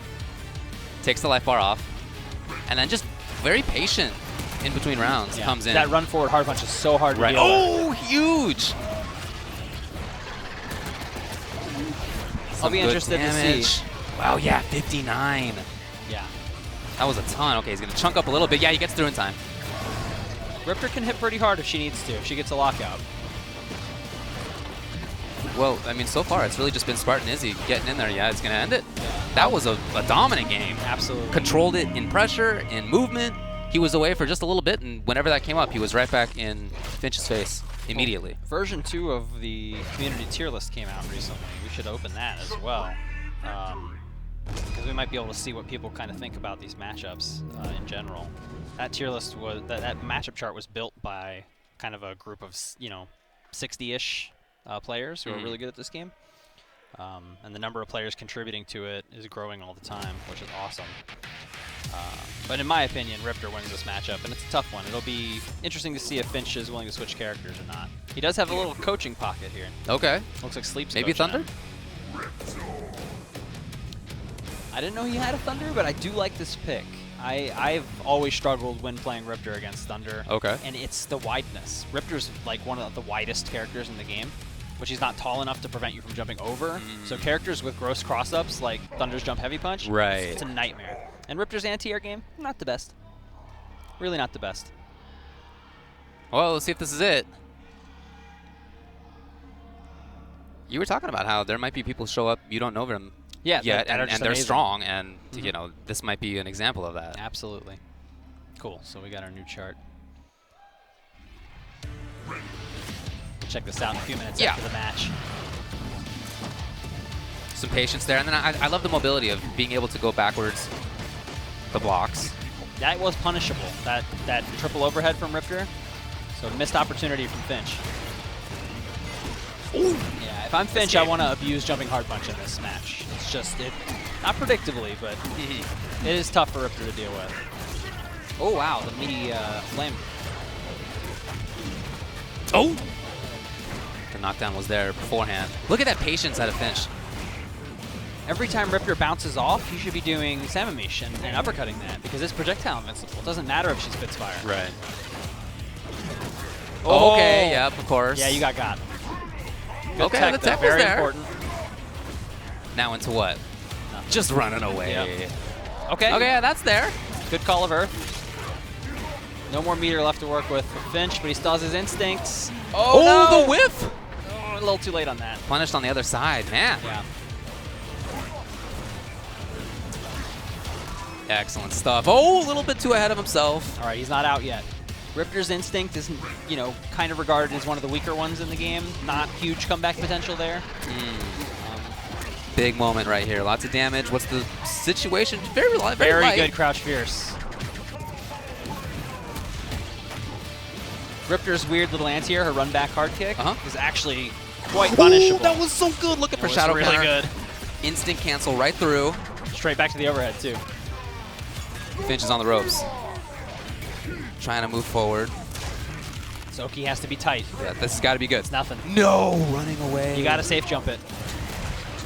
That's going to be all. That'll be it. Yeah. Yep. When you knock Man. Riptor down there, you have to safe jump her. You just, after a Call of Earth, it's pretty easy. You can wait like a tiny moment and then jump forward and hard punch, or empty jump low, or empty jump grab. Very, very hard for Riptor to deal with. Her anti-air options just don't help. He had a couple of media opportunities. Finch did. Yeah. And just didn't get much out of it. Yeah. Inexperience with Thunder showed, I think. There were a couple good punishes in there, and then it was just a lot of, I kind of know how to play this character, but I don't totally know all the matchups. And there's a lot of matchup nuance, I think, if he was a Thunder main, would have come within like a week, probably. Well, too bad for Finch. That means that he's eliminated from this round. Yep. Of But the maybe last we'll chance see him quals. again. Yeah, right. Again, there are 4 last chance quals today. Trying to get in for tomorrow. Yeah, it's going to be a grueling day, for sure. Let's see here. So we talked a little bit about the people who were originally entered as last chance quals. Right. Who have, because other people who were already in tomorrow did not show up, had been moved forward. A few of those are on this list, and a couple of them were also entered in last chance quals. They pre-registered for it, but then they ended up qualifying by winning a local event. Okay. So then they got in automatically as well. So this is a small list of names who were removed from last chance qualifiers, whether it was points or winning a regional event, who are now in the top 28. And those are a lot of international players. That's cool. So this includes Le Chat Noir. How do you want to pronounce that? Le Chat Noir? Sure, whatever. No. Le Chat Noir. There you go. Yeah, I can't do the French stuff. Okay, that's But fine. he's from France. Yeah. From France. We'll go with it, man. It's fine. He lives near Paris. Sure. All right. His Hisako. Ridiculous. I almost cursed there. Ridiculous. Next on the list, Osamatsu. Okay. From Japan. Ridiculous. Rhett from Japan. Ridiculous. And now playing full gore almost exclusively. Okay. Super Some ridiculous. strength there, yep. Storm 179. Ridiculous Hisako. Uh-huh. So we got 2 ridiculous Hisakos. We got... Oh, Well, nice. yeah. We got Valorax coming from the UK. Great Cinder player. And we got Hologram. I'm actually not sure where he's from. Latalis is in. Latalis Venator. Venator, yeah. I just call him Latalis. He is probably the best Aghanos player in the game right now. So that'll be really exciting to have him in top 32 tomorrow. He's won online tournaments. Okay. Like, straight up. Yeah, the whole yeah, thing. I've seen, yeah. Taizo is another devastating Cinder player, and then of course we have Rebello, straight from Canada. And he was one of the guys who came in through points. He was on the cusp. Okay. So he does not have to play in LCQs today. His TJ is ridiculous. He has come with broken tech. Yeah, He you were has- telling me, yeah. He has stuff nobody wanted me to know about. Stuff that you think is like actual broken. Yeah, stuff that should be breakable but isn't. Yeah. Stuff that, like, if you break it properly, you get a timing lockout instead of breaking out. Interesting. Yeah, it's not great, but... Okay, well, we'll see. We'll see. It'll make for some exciting matches, for sure. I was really hoping that he would play with those glasses on, but I guess that's not going to happen. Yeah. That so might be tough. Who do That we might have? be tough. We have Zero versus Retro Zombies. So Zombie is, you might know him as 8-Bit Zombie. He streamed all of our 8-Bit Beatdowns and our KI Pro Leagues, so he's one of the most important people in the scene. And I don't know how much he plays anymore. Okay. But he used to play Sadira pretty hardcore. And I know he played a bunch of Hisako as well. But he's awesome. He's done so much for us. Everybody pay him your respects in the chat and on the show floor today. By the way, the bracket is online. You can go over to Challenge and search for Killer Instinct World Cup Last Chance Qualifier. I think Zero's from Michigan. He's one of our best Shadow Jago players. I've seen him pop out regular Jago occasionally, but mostly Shadow Jago. He's pretty committed to like pushing that character as far as it can go. I know he's had some recent breakthroughs as well. I've talked to him about, because you know the characters are super nutty. For sure. But Very he active. has like the same normals and frame data as Jago for the most part. You can slow it down, and he plays a really good footsie game because he has faster walk speeds than Jago. And you can have moments of nuttiness, right? And then a solid game to build that on. Okay, I can see that being strong. And we'll see how far he's come. But it's definitely something Shadow Jago players have been talking about a lot more lately. Is that what if we're not crazy 100%? Right. What if we're crazy 70%? Right. Maybe that's a better game plan. Let's see what he's got. It'll probably be crazy 100%. Okay. Maybe, it's kind of fun to watch. I think with Shadow Jago, you assess the opponent quickly, and it's like if they don't know, then you just go crazy. Right, yeah, of course.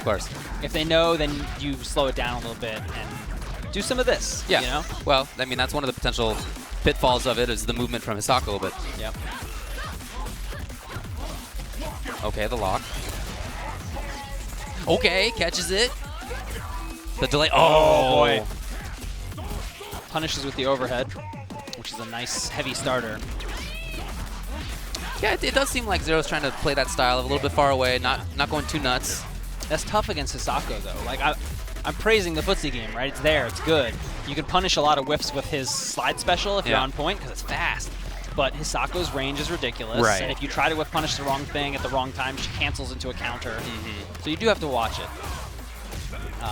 Hisako's definitely a character. If you knock down, you smother. Absolutely just smother. Oh, I love that. That was really good. Out of the air, that was really strong. Woo! That's going to kill. Yeah. Nice. Stuff. That was really... Ooh, okay. He's Right, popping out the taunts. Yeah. Okay. Is he going to stay up close? Oh. Did not cross up. Did not. The second uppercut got him. Right, yeah. The lock. Oh, drops no. it. Yeah, Zombie's out of practice, I think. Or nervous. Again. Could be nervous. Some damage on this. Yeah, I bet Zero's regretting wasting that meter. Wow, out of the air. Doesn't look like he'll need it, though. Yeah, he's getting to the point now where he's kind of dancing all over, and it's working. So keep it up. Finally takes the life bar. It's definitely important to stay meter loaded with Shadow Jago. So you do have to give up some damage early on and do meter enders. You just kind of have to. Get that surge. That overhead is -3. He could at DP. point blank, Hisako has a 3-frame command grab. It's really close range. She's one of the few characters who can punish that. Well, that's going to be that. Yeah. Oh, you're going to full ultra? Okay. It's like it's a little early in the bracket for that. So at the start, Zero was playing that kind of distance game, some patience. He waited for Hisako to get the teleport, but then I think as he figured things out a little bit more, he just went in harder. Yeah. And why not? It was working great. For sure. I think if you recognize Zombie's not been playing as much lately, maybe hasn't seen some of your new stuff, just do it. Just do that stuff. Well, similar opening from Zero. Other side. Oh, that was so good. mean. Hard read. Yeah. Shago's so good at that. You just jump into a spot where they want to anti-air, and then you poof behind them. Controls the air. And you can see him looking. Oh, I thought he was looking for teleport, but I thought he was too. Just at that moment, he was not. Oh, missed the reset. Moving forward. That's a very common Hisako reset, to let an auto double finish and then just go for a command grab. Oh, there you go. Yeah, very common Hisako reset. So once you see that not working, you have to recognize my opponent is crazy enough to hold up during my combos. Right, yeah. And then a whole world of hurt opens up to you. For sure. Because you can reset with like delayed manual, heavy punches, and get huge reset damage. Back to that zoning game. Yeah. Oh, really? Oh, he was trying to throw a fireball, I think. There, that's what he was looking for. Zero stopped holding up at just the wrong time. The break. Not enough meter to really convert this, so that's all just trying to generate some PD for the next combo. Oh, the lock. Wow, actually grabbed it at the start above it. And that's the life bar. Oh, no, no! It's not. Can he take this still? That's punishable. Yeah, there you go. There have been some opportunities from Zombie. And in both of these games, there have been drops. For sure. And you know the PD change that went in recently, where you only get half of your white life back when you break? That has been a huge help to Shadow Jago, to be honest. Oh, I can see that. that. Character has a lot of juggles he just can't turn into anything. And now the white life lingers long enough, even if he gets broken, to turn it into something later. Right, yeah. Very cautious, meaty Oh, stuff. that was great. Ooh! There it is. Finally, the life bar. So, I mean, look, still, Zombie's not out of this. No, absolutely not. Oh, a lot of dancing. A little too nutty. Oh, that yeah? is not a proper punish. Wow. Oh, no, that's a lot. Yeah, for sure. Oh, no. That move is throw invincible as heck. Very close now. Is he going to go in? Where is he? Where is Other he? side. Wow, actually hit out of it. Trying to play the footsies game, but I like Zero just backing off. You don't want to contest with those normals. Oh, I'm not sure why he went for the Kirby move. That worked every time. Oh, no. And we are going to do the full It's ultra. going to happen here. Really, Zero? First round LCQs. Well, It's, congrats full to ultra, him. people. I hope he's very happy. No, he played that. He played that well. He did play that well. Zombie played that well too. I could see a little bit of the rust. Oh yeah, but I think he made good choices and just dropped some things. Yeah, certainly there were moments where if he had, actually capitalized on things, he would have been able to take life bars. He had like 3 drops on just the timing of his command grab resets, and Zero was not holding up. So those would have been successful if he, just had done them a slight bit earlier. Yeah. But again, I really like the movement from Shadow Jago in that. Starting far away, pressuring once he found out that worked well, and then there were moments when, for example, when he had a big life lead, no need to press too hard in that situation. Just go back to the zoning and the mobility. That's what he did. So I thought that was very well played. There were a couple of really well-spaced punishes in there as well from Zero, where he would walk right out of the range of an air move and then do back heavy kick overhead and catch them jumping back up or trying to block low, because that's kind of where you default when you land and whiff something. Sure. It's time to block. You usually just block low. So throwing in the overheads there were pretty good. Well, we've been talking about who's in the Last Chance Walls. We've been talking about Yeah. who is no longer needs to be in the Last Chance Walls. Yes. Right? They've made it into tomorrow. But let's talk about who is in tomorrow. Sure. The other let's people. do it. Let's talk about Circa Nikki. Yeah, right at the top. Nikki is the full gore player that's making everyone hate full gore. He is that a new phenomenon? It is kind of actually, yeah. So full gore is this weird character who was like obviously one of the best characters in the game all through season 2. Yeah. And nobody was winning tournaments with him. And Rico would occasionally pull him out in a matchup or two and win, but not play him straight the whole tournament. And Nikki was one of the few people just straight up grinding full gore all the time. And wasn't always winning, you know, but getting better every time. Yeah. I was always excited to see him because he always showed me that he had learned every time. Clearly. And now he's one of the best players in the world. For sure. I mean, maybe the best Wow, player I mean, in the he's world. right at the top when it comes to the points. Absolutely. He has the most points. He wins tons of events. People, they knew full gore was the best, but they didn't care. It wasn't relevant yet? Okay. Until Nikki started beating everybody, right? Yeah. And Nikki does have a couple demons in this tournament. Thompson has taken it to him quite a few times. Recently, he had a hard loss to Cupcake's Wolf, but Cupcake could not make it this weekend, so that's off the table. I see. But yeah, Nikki's in there, full gore. He's not gonna. He also has a Mira, but I don't expect to see it. Okay. But Mira's my pick for best character in the game. Is that so? Yes. I think she's the Interesting. best Okay. character. She's certainly really cool. Yeah, that's my pick. Okay. All right. I like Arya for second as well. Is that so? All right. People say Full Gore Jago at the top. I say Mira Arya at the top. And Full Gore Jago right below that. Oh, well, yeah. They're obviously clearly very good characters. Yeah. We'll get to more of this list Yeah, as we we'll go go through the this day today. for sure. But watch out for Nikki. He is the top seed. He is the Full Gore player, not a Full Gore player. And he's got stuff, man. He's got solid play. He knows how to slow the match down. He also knows how to get nutty, mix you up. His Oki is super polished. He knows all his defensive options. He knows when to apply them. He knows every matchup because he is a specialist. And Season 2 of KI was dominated by generalists who swapped a lot. Right, yeah. And Season 3, you're seeing the rise of these specialists, and it's awesome. That was the case even in Season 1. There were people who did very well who were switching characters all the time. Right. But it's getting harder and harder to do that as these specialists who have been here for so long and learned each matchup as the character came out. They're so polished. Right, that knowledge base grows over time. It really does. All right, back to the fights. We got Moxie versus Chidez. This is going to be great. Chidez is a great Glacius player, absolutely great Glacius player. And Moxie, I don't know if you watched Cat Cup last year, but there was a Riptor mirror involving Moxie with A little bit of teabaggery. That was pretty fun. Moxie's a pretty nutty style Riptor, Okay. as you're about to see. Well, right now he's doing exactly what he wants. Pressure up close. And this is what you want to do against Glacius. Ooh, but you're going to like see that. Moxie play Riptor this way in every matchup. Just maul people. Okay. Yeah. Reacts to the shadow getting out. Oh, the whiff. Oh, no. And the safe jump, but here's the cancel. Look, most of that round was fought in the corner, exactly how Really Moxie was. wanted it to go. Yeah. I thought Chidez had some good defensive options, but they didn't seem to help him escape. That was so good. That was subtle. He went in, he did the headbutt, he went into Predator stance, and then he got out of it and blocked. Nobody does that. I've never seen such restraint in my life. They always go for a mix-up That's immediately. funny, you were talking about the I know, nuttiness, he's but there you nutty, go. And then he does like something super patient. Well, if you're the opponent, seeing that, somebody who is nutty and then all of a sudden the I'm patience, rattled, and you I'm not never even see playing, it. yeah. Right. You don't know how to react in that situation. I have no idea how to rely. Oh, that was What? cool as hell. I've never seen that. that. was super sick. Yeah. That was sick. So he did the flip out and he ran under and did the anti-air as he crossed under. That was real cool. He didn't convert the rest, but I could see how it could be converted. For sure. He had the meter too, because he's Riptor has a recapture with meter. Going right through Nice that projectile timing. for sure. Keeping the combo short. Oh no, too predictable. Back to this, trying to control the screen finally. That's fine. You can take that kind of damage.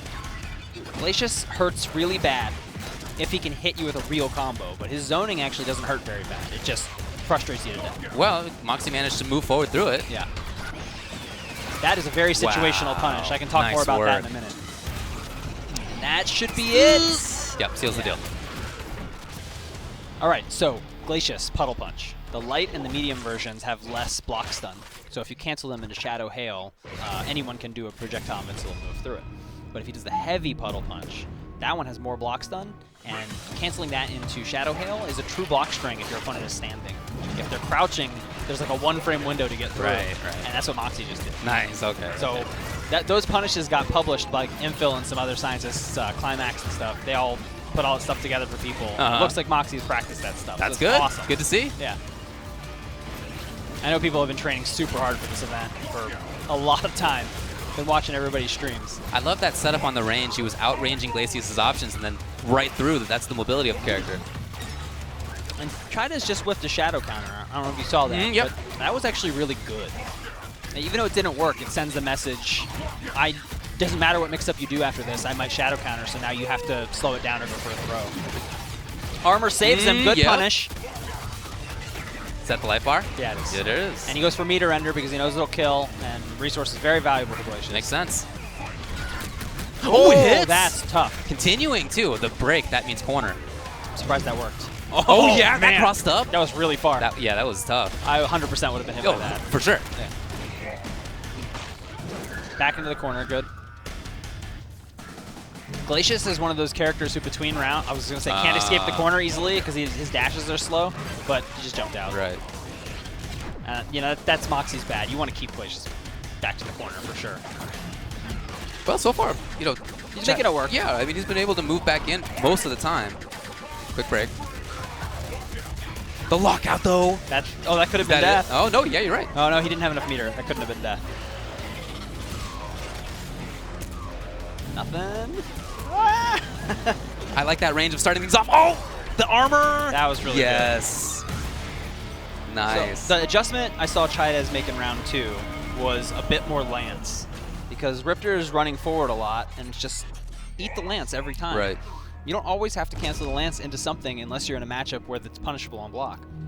And I don't think Riptor has anything fast enough to punish that on block. So you can just check Riptor with the lance pretty often. Trying to set things up from far away. Oh, Oh, that it was worked. nice. Yeah. Goes for the setup ender. What do we have? Moving Empty in. jump low. Love the block. Good block. Yeah, Really good. for sure. Right through, trying to harass, but wrong timing.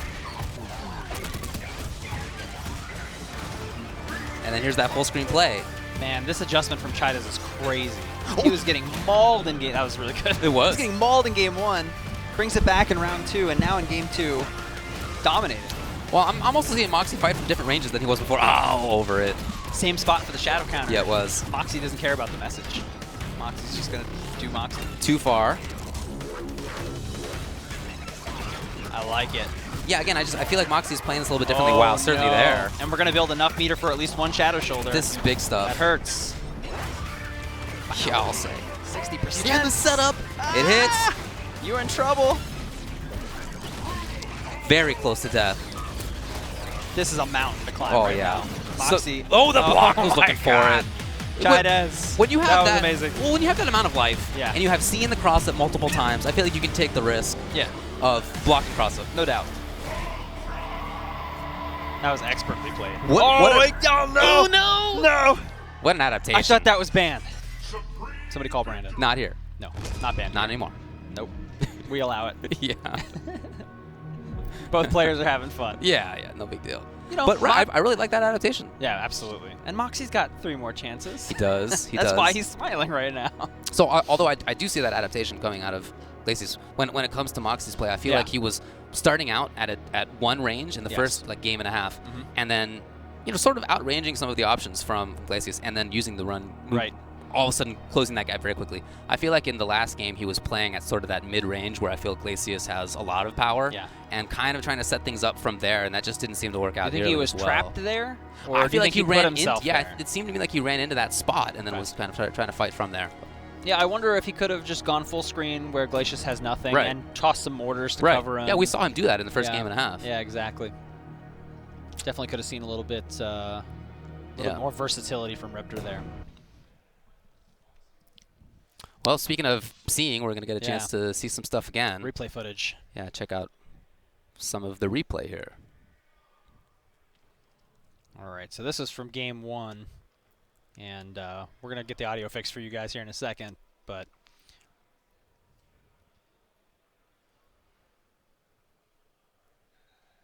yeah, it was good pressure choices. For sure. All right, here we go. This was from game 3. Mm-hmm. Oh my A God. huge moment, of course. Yeah. That's just devastating to eat that much damage and be in the corner. Glacius doesn't even need meter in these situations. His throw range is ridiculous. Mhm. Converts off the throw with the hail. Right. Love the setup there. And he would get a conversion off throw anyway. Right. Because he just does in the corner. And then very, very tough spot for Moxie to be in. And I love the block that came after this. You see him just looking for it. Yeah, he was just walking. He had that pretty early, actually, yeah. He was just holding forward as soon as he blocked one thing. Yeah, I should have watched more matches in slow-mo. That was kind of fun. That was cool. Yeah. But again, I think that was a really Yeah. smart call. He had the life. He had seen that mix-up before. Yeah, but have you seen this mix-up? Watch. Here it is. Yeah, that's my favorite mix-up. That's a good one. Wow, it's an That's a important real strong mix-up. Oh, yeah. Mentally, we'll claim. Super important. Maybe it will affect him in LCQs too. Maybe, 3 or 4. yeah. What if they meet again in the next one? Gotta up the ante. Oh my God, that can happen. It's all totally random. Yeah, right. Yeah. Who is up? Oh, we get to see Kev Bones. I'm so excited. Kev Bones Arbiter is so cool, and he's going to be against Oranai. Oranai? That's what I would say. Yeah, Oranai. Oh yeah, I met this dude earlier. He's a game dev here in San Antonio, Oh, okay. I believe. Yeah, super nice dude. I've never seen him play. Okay. We'll see what happens then. Well, Kev Bones is gonna hit him with the swords. That And, probably will happen at some grenades and point the in this gun. match, yeah. And yeah, so Kev Bones is a deaf player actually. Okay. He does not have the gift of hearing, Mhm. and it was awesome in the panel earlier. He was near the stage, and they actually had sign language translators up that. there for him. That's so cool. That was very nice. But yeah, he's a super cool player. I got to meet him at Combo Breaker last year. I believe that's the first time I met him. Yeah, he loves Arbiter. He's got serious... I mean, anyone with character love is dangerous. Because they will work past any... Let me look at this guy. Right, yeah. They'll work past Already anything in there. that you're like, oh, this is too hard to deal with. Yeah, we talked about that knowledge just being developed as this game has gone on. Yeah. So now the Okay, grenade escape. supply is empty for Arbiter, but the power of Arbiter is his ability to slow the game down and hang out at a range where he can just mash Standing Fierce Punch, Excellent which button. is +4 on block, Excellent button. and just chill while his grenade's replenished, and then he can get nutty again. Yeah. That was too easy Extremely for Kev well Bones. played. Yeah, he got in there immediately at the start. Absolutely. There was no bones about it. Stop it. Hey. Stop it. All right, Ornai's going to make something happen here. Oh, well. I respect it. Yeah. That might help in the next couple games. I think it's a case of thinking Oh, too far no. ahead. Wow, okay. And Kev Bones' conversion off that, too. Very nice. And that's not something somebody would normally do, is just jump when they have the grenade on them and recapture themselves. So I feel like a lot of the damage out of Ornai has been Dragon Punches and other escapes, but in terms of setting things up actively, only that one series, and he went for the counter. Yep. And we have 3 bullets left. Yeah. Wow. There you go. Very convincing. Very efficient. 2 bullets left, too. Yeah. He manages grenades really well, despite playing pretty heavy offense. Arbiter has some of the best buttons in the game. They're a little slow, but their range is crazy, and you can stand outside of most characters' range in this game and just pester them. That's what he did. Yeah. And he's got some really good air buttons, too. Like his Jump Fierce reaches down forward really far, which a lot of characters don't have access to a move like that. Of course, air gun. Right, yeah. Which you can't anti-air, because even if you have something invincible, you just eat the bullets. The block. Okay. Is he going to go over the counter again? No, just let it rock. And set up, making him block daggers. That's good. Get those pips. Just like that, moving forward over. We got the corner again. That's a problem for Ornai because he is separated from the light dagger now. And Maya does struggle until she gets instinct. No, but hit. Oh, no, Yeah, now he has she neither wants to dagger. back up. Yeah, you see that. Okay, Looking got the for light it. one back, but now we don't have the dark dagger. That's a problem. Kevbones is definitely going to want to keep Ornai away from those daggers as much as possible, because it really cripples Maya. At least she has instinct to summon them back, which is what she's going to do right now. Oh, okay. But that instinct's going to drain as he does a long combo. Yeah, I really like that. Yeah. Keep it going, and it's basically going to be over by the time things get started. There's a tiny percentage of it left. Yeah, not going to be able to get much going. Right. What a break. Immediately back in there again. Oh. He tried to parry it. Yeah, that would have been sick, but all right. I think he's feeling himself. He's getting a little cheeky. Ooh, I love those double manuals. Arbiter can manual the gun butt down forward hard kick, and then manual other buttons off that. Blocks people out a lot. Pretty good. Well, very similar story to the first game right now. Pressure in the corner, blocking well. Oh, right the through. gun, but that's okay. At least chip. I can't wait to see okay. Kevbones fight somebody who it challenges him a little, because I feel like in this matchup, and maybe it's just because of who he's fighting and he feels confident, he is being really spendy on the bullets. And it seems like he has the right amount left for the amount of life the opponent has left, right? But if he's spending him at this rate and he's not getting the damage, he would have a full life bar and no bullets. And that's a tough position to be in for Arbiter. He loses a lot of control. He still had a bullet left. For sure. There is always another battle. Oh, they're hugging it Ah, out. that's very nice. Good stuff to Kevbones. Yeah! Hey, survived. Moving on in LCQ1. You can see the URL for the bracket right there on the screen if you want to check it out and follow along with us at home, which I highly recommend doing. A lot of fun happening here at the KI World Cup. You could also see the venue in that see shot the right venue. there. And again, the venue is amazing. It's amazing. Beautiful in here, spacious. Some tech I didn't even know about, apparently, about chairs. So you've seen the light up walls, right? Yeah. Do you know they can put anything they want on those? I didn't know that. They can like put our names on there and make them scroll across. Like put the Seems like players' a names up there. Or missed the commentators' opportunity that names. they're not doing that right tomorrow, now. I think they're doing Okay, that. Cool. So cool. Look at this place. Yeah, look at that. And then the pit, like the floor down there, rows of chairs come up out of the floor. It's like magic. I don't know how else to explain that. It It's must be magic, yeah. Obviously, they have to kick the people out before they do that, or the machinery will swallow them, which would be terrible. But right in front of the stage, you have all the last chance qualifiers happening right here in the pit. Yep, there you go. And also, it's the perfect temperature in here. It's very nice. It's just, it's wonderful. Everything about this place is perfect. But yeah, it's going great. There are 2 developers consoles on the floor today, so that the guests here can check out Shin Hisako a little bit early, which is cool. She comes out pretty soon. I think they said March 21st, but there's going to be some way to maybe unlock her early or something. I have no idea what's going on there, to be honest.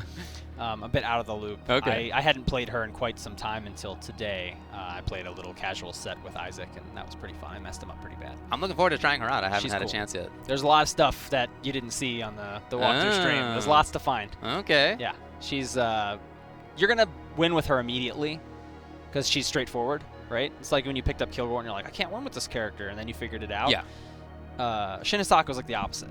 You're just going to win right away. Okay. Like, this character's ridiculous. Okay. And then as you unfold the layers, Yeah. you're going to be like, oh, this is a top 5 character.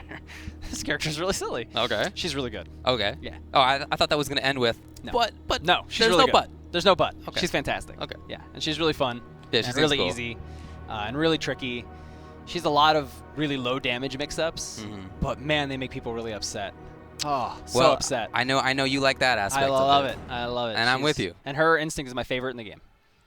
It's the bulliest thing. Yeah, it looked like it. So it looked pretty crazy, I gotta tell you. It's the creepy hands. It's like, it's a projectile, but it doesn't have projectile properties. It has the properties mostly of a grab. So it's a grab chasing you around the screen. Right, I saw that. Yes. Seemed pretty nuts. But you can avoid it if you are in pre-jump frames, jump landing frames, or any shadow move.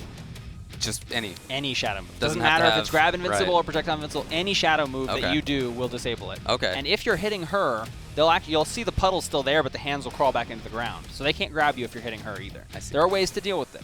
You can use any shadow move you want and all that. But you're going to want to jump. Yeah, I would think. So I'm just going to melee you and then do a full combo and then do it again because you're going to try and jump again. I see the mix-ups. It's going to be really frustrating to fight for a while, and then you realize, I should just eat this grab. It doesn't do that much damage. Okay. She doesn't get that good a Oki off. Okay. Maybe I'll just eat the 20% and move on with my life.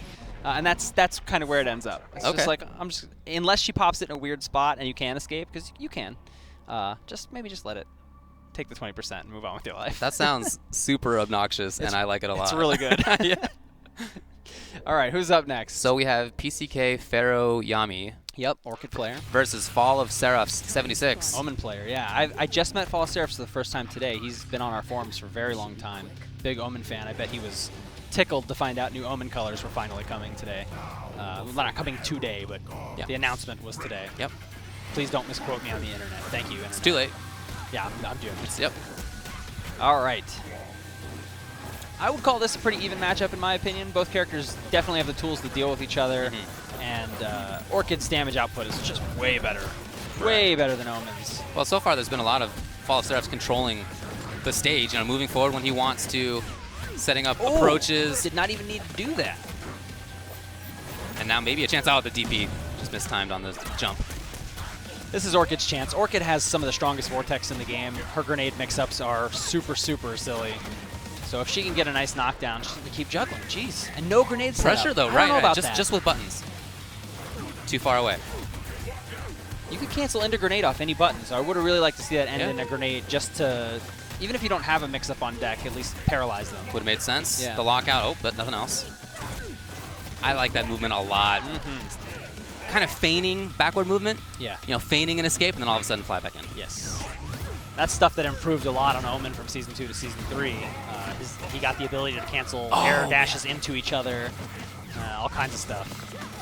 We went a little crazy. Yeah, well. No, that was great trip guard. Yeah, sick trip guard anti-air. Yeah, Orchid has a couple moves that really low profile her, a lot more so than many other characters. Okay, well that's useful. There's a lot of cool things you can do with them. You just have to be brave enough to when somebody's trying to air attack, you crouch and hit a button. Well, mission accomplished. It could be tough. He did. Okay. Oh wow.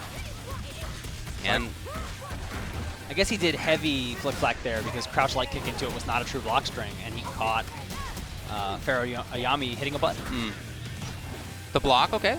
And very patient, too, Pharaoh Yami. That's a good fireball pattern. Wow, and the grenade just blows up on it. Oh, and the break! What a great adjustment. The counter break was right there. Yeah.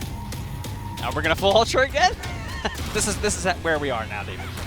This is how far we've come. This is just pressing down, down, down. Yeah. We might as well just press down, down, down. That's what I'm saying, yeah. Closer to flushing out Ultra Tech. That changed so much within that one game. It really did. There was so much pressure and excellent movement at the start for Fall of Seraph, and then just really changed things up. I almost wonder if that low-profile wake-up was what kind of caught in his head. It might have. That would have upset me. Yeah. It's a big read. Yeah. Unfortunately, threw Orchid out of the corner.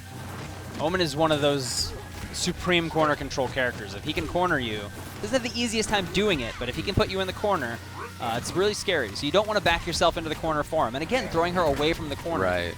Both of those throws, if they had been towards the corner, would have been a lot more beneficial. He's playing very insistently right now, though. Okay. Not gonna let you break it, right? Yep. But no combo. And in fact, doesn't get anything. The fireball's still there. Yes. All right, we're headed towards the corner this time. Oh, that does so much damage. That is such a good trade.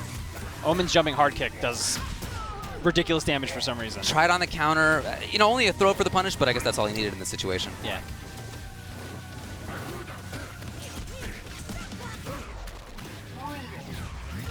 Really? Oh, wow. Yeah, We've seen it a Seraphs couple of uses the times. shadow form a lot on offense Yeah, instead right. of defense, and it does seem to hurt him on defense quite a bit because he's left with Omen's poor options. No grenades, though. Yeah, again, right. Okay, well, the block this time. Last time that was a hit. So good work, at least on that. And now we have a grenade. The grenade is there, It's but between rounds. It's not super important. Yeah. I'd definitely like to see Yami add some more grenades to the knockdowns. Yeah. And just harass Omen more. Omen's wake-up game outside of shadow form, not very strong. The flip. Oh, okay, good tech. Very. Nice defense. I tried to interrupt right there, but at least got out. That was a pretty random shadow slide. Goes unpunished, though. Wow. Cat coming out. Yeah, again, you know, he's had that approach, Yeah. I don't know, three or four times. Not that it's uncommon for the character, but I want Pharaoh Yami to see that. He still won, but he had Ultra on the last combo. He just didn't do it. And we have full Ultras here, too. Oh, you guys. You're killing me. Okay, we're doing the whole thing. The whole thing? All right. How many is out there? Oh, wow. We're doing the whole thing. What a cheeky guy. Okay. All right. 4% damage. Well, it's important. Uh, Would he have won without that 4%? Yes. Well, he would have, actually. Yeah, but absolutely. 100%. Yeah. You're watching Killer Instinct, ladies and Yeah. gentlemen. Here at the KI World Cup in San Antonio. We're at the Tobin Center. If you are local, come join us. They're still selling badges at the door. If you're not local, spread the word on the intranets. Use the Twitter, use the Facebook. Let people know we're on Team Spooky's channel. Broadcasting you amazing action all weekend. All day today, we got Last Chance Qualifiers. That's 4 new people who are going to get in the top 32 tomorrow. And then tomorrow, we got the top 32 for $30,000. We started going over the people who are already in Yes. for top 32 tomorrow. We'll get to more of that after this because Yeah. there are strong players. I think in we'll there. be talking about that between matches pretty much all day. I would think, yeah. Yeah. So we saw so much insistent pressure coming out of Fall of Seraphs, both with slide coming in, Yeah. air dash coming in. I gotta think that Pharaoh Yami can see that stuff coming. There was the one time where he jumped over the slide as it approached, but he just didn't get the whiff punish on the other side. Correct. I think Seraphs has been a little guessy with his shadow meter. He's using it on offense a lot, and I think his conversion rate on that stuff is actually pretty low here. I'd like to see him save his meter a little bit more for guaranteed damage, or maybe throw out some orbs instead of random slides, because random orbs will actually control the screen for a while and let you take corner position. The shadow orbs are great. They don't disappear when he gets hit. They're a very low commitment move. Right. Definitely would like to see more of that. Okay, there was a button there from Pharaoh Yami at least to take control of the situation. And it might be that he's just trying to be more offensive about it rather than letting Fall of Seraphs set things up, but the hit first comes out of Fall of Seraphs. Here we go. Yeah. Maybe he can hear me. He definitely can hear you. Jumping away, Pressure. that's Oh, what I'm that was talking really about. good. Nice break. Yeah. But that said, I really like the movement backwards at the start from Pharaoh Yami. I think that was Same. important to see. It's not something Omen deals very well with. He has to see the jump back and like trip guard slide it, which is not the easiest thing to do in the world. I've seen Omen players do it, like skate, but yeah, not the easiest thing in the world. Fake going for the breaker. Okay, here's the grenade. Oh! Yep, good shadow form on There it defense. is! Very nice. Something that Pharaoh Yami tried in the first game and it didn't work. This time, yes. The Oh, grenade! but we got to get out of there. Okay, grenade did not hit. That was good. Anti-air was ready. Orchid's Crouch Fierce is so good.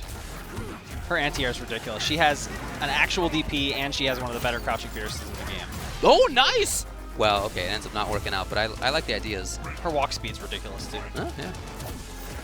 Little late on the grenade. Oh, that was good. Yeah, it was. I don't know if that was an accident or not, but it was really good. And Orchid players should steal that in this matchup for sure. Did you shadow form, just do flick flag. Doesn't matter where he goes. Getting in the corner. And we got a grenade. And the grenade, yep. Very important. You're killing me, Ami. Oh my god. Oh, that was a cool shadow form. I like that. Okay. A little tiny bit of damage, and we're back in with a full screen slide. Yeah, I think that's about him trying to, expecting that Fall of Seraphs is going to move forward. Yep. Because that's how it's been every time. Yeah. A little bit of blocking and then all of a sudden movement forward again. Yep. I think you have to do it once in a while just to get people to calm down. Right, yeah. Oh, that was good. Not every bad move is always a bad move, David. That's the lesson here. Some good moves are sometimes bad moves, though. That's correct. Oh! Okay, it jumps out. Neither player is out of this yet. No, from the front. The break took a big risk. Now, Instinct. He's just going to play this full screen He's game. going to play it slow. Oh, okay, here we go. And that's Ultra. Yeah, Should be. immediate. No! Okay. Oh, well. That was all too risky for me. Yeah, but yeah. it worked. It worked out. Yeah. Yeah, that got my heart going. Yeah. But it worked. So there were some of those changes that we were talking about for Furuyami. He did start expecting some of the movement a little bit better. I like that. The look of relief on his face, right. too.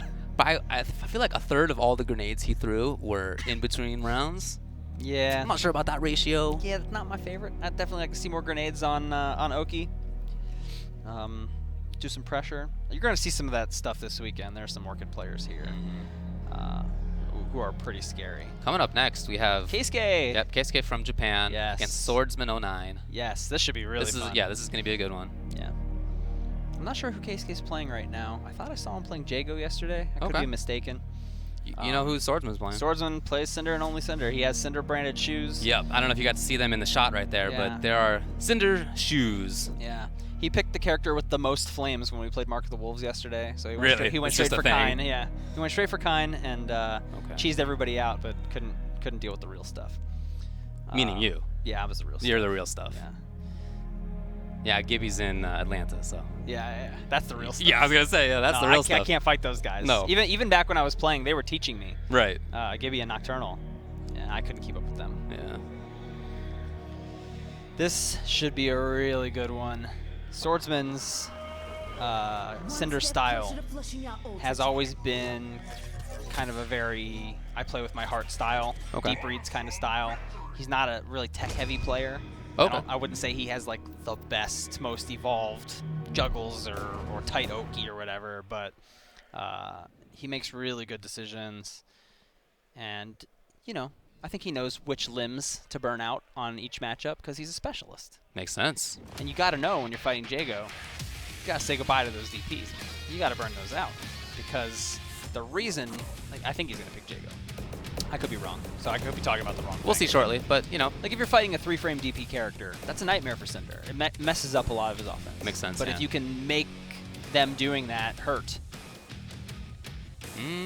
What's he going the for call? Okay. Is that a yes? All right. So a little different matchup than what I was just talking about. Right. I think with Omen, you probably still burn the punches. 'Cause Yeah. It gets rid of his reversal and gets rid of his fireball. The fireballs too, yeah. But I don't know how threatening his fireball game really is to Cinder. Cinder can soar over a lot of it unless he gets the right patterns. If you guys don't know at home, Omen throws random fireballs. He has 11 different fireballs. And you can choose to throw 1, 2, or 3 of them, but you have no idea which one you're going to get. Right. Or which 3 you're going to get. You have They to just come react out. to it and play around it.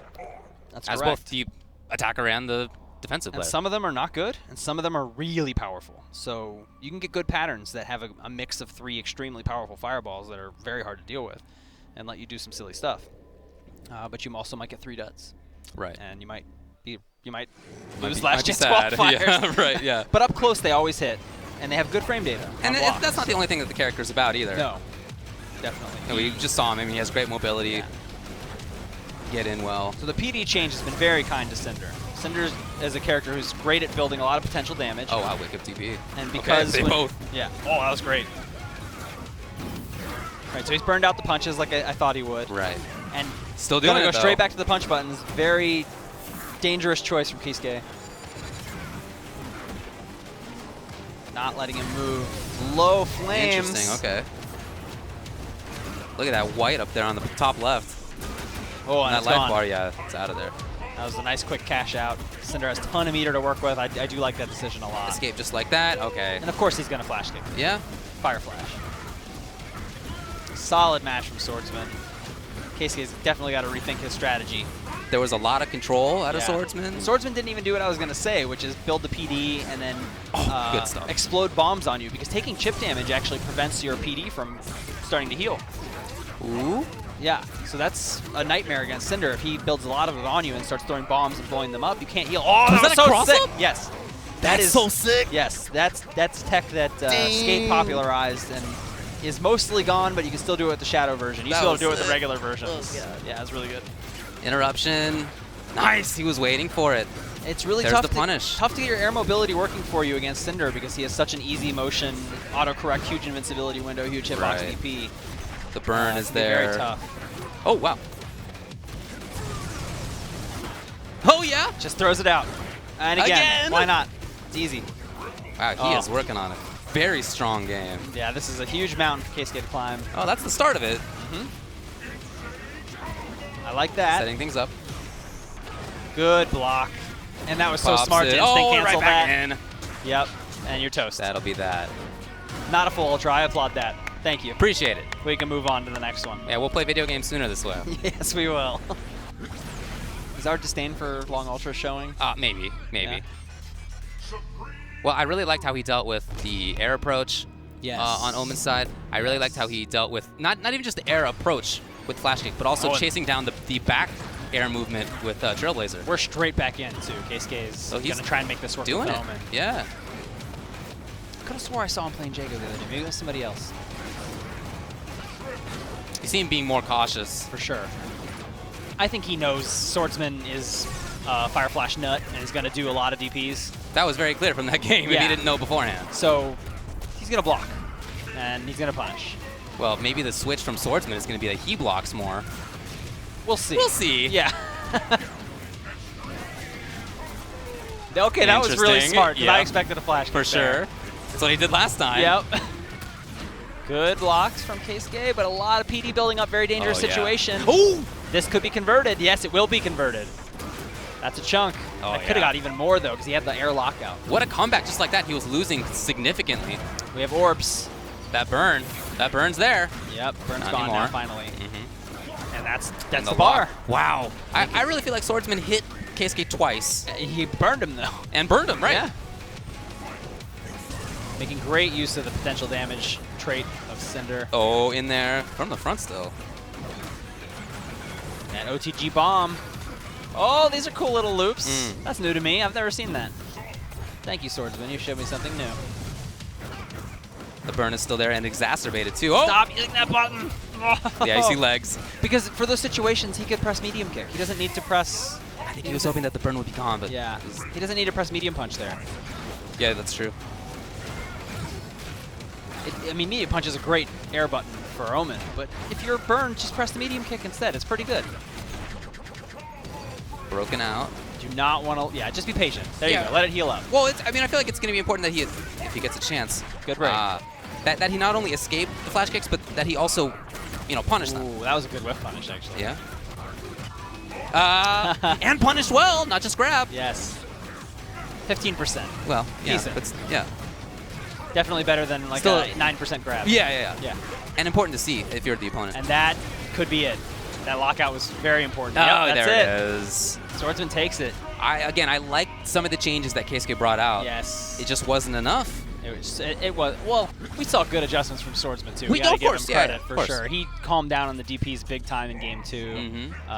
Smart stuff, for sure. It's not easy, even if you're that player. Yeah. It's not easy to go crazy with reversals like that, and then the second game, stop it. It's really hard. Because you sort of get into that swing. And it was working. It was. Right.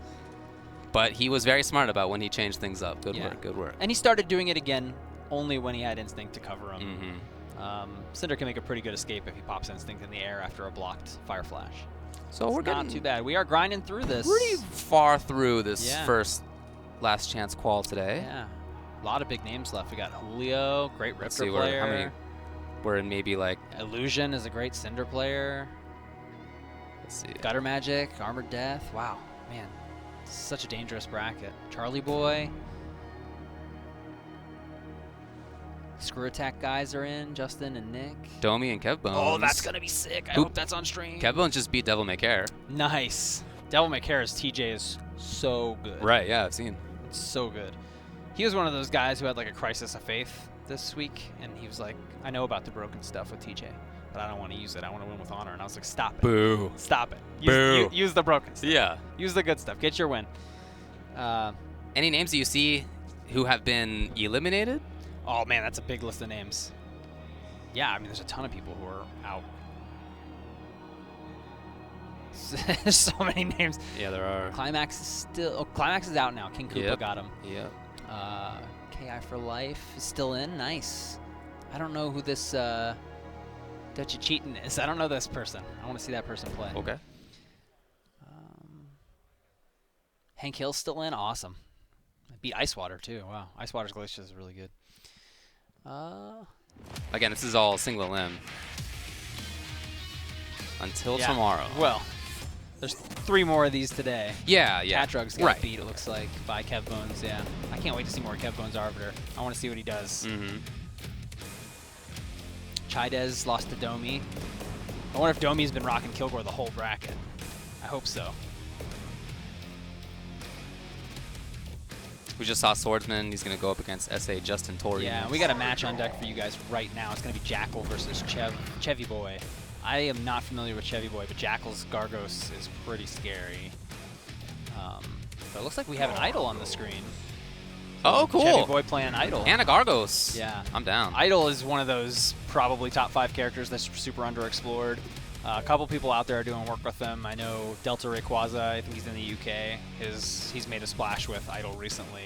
I was watching a stream the other day, and he's a lot of really cool tech. Yeah, when you tweeted about that, I started watching it too. It was Yeah. very cool. Yeah. This is actually very early in the bracket. This is the second round.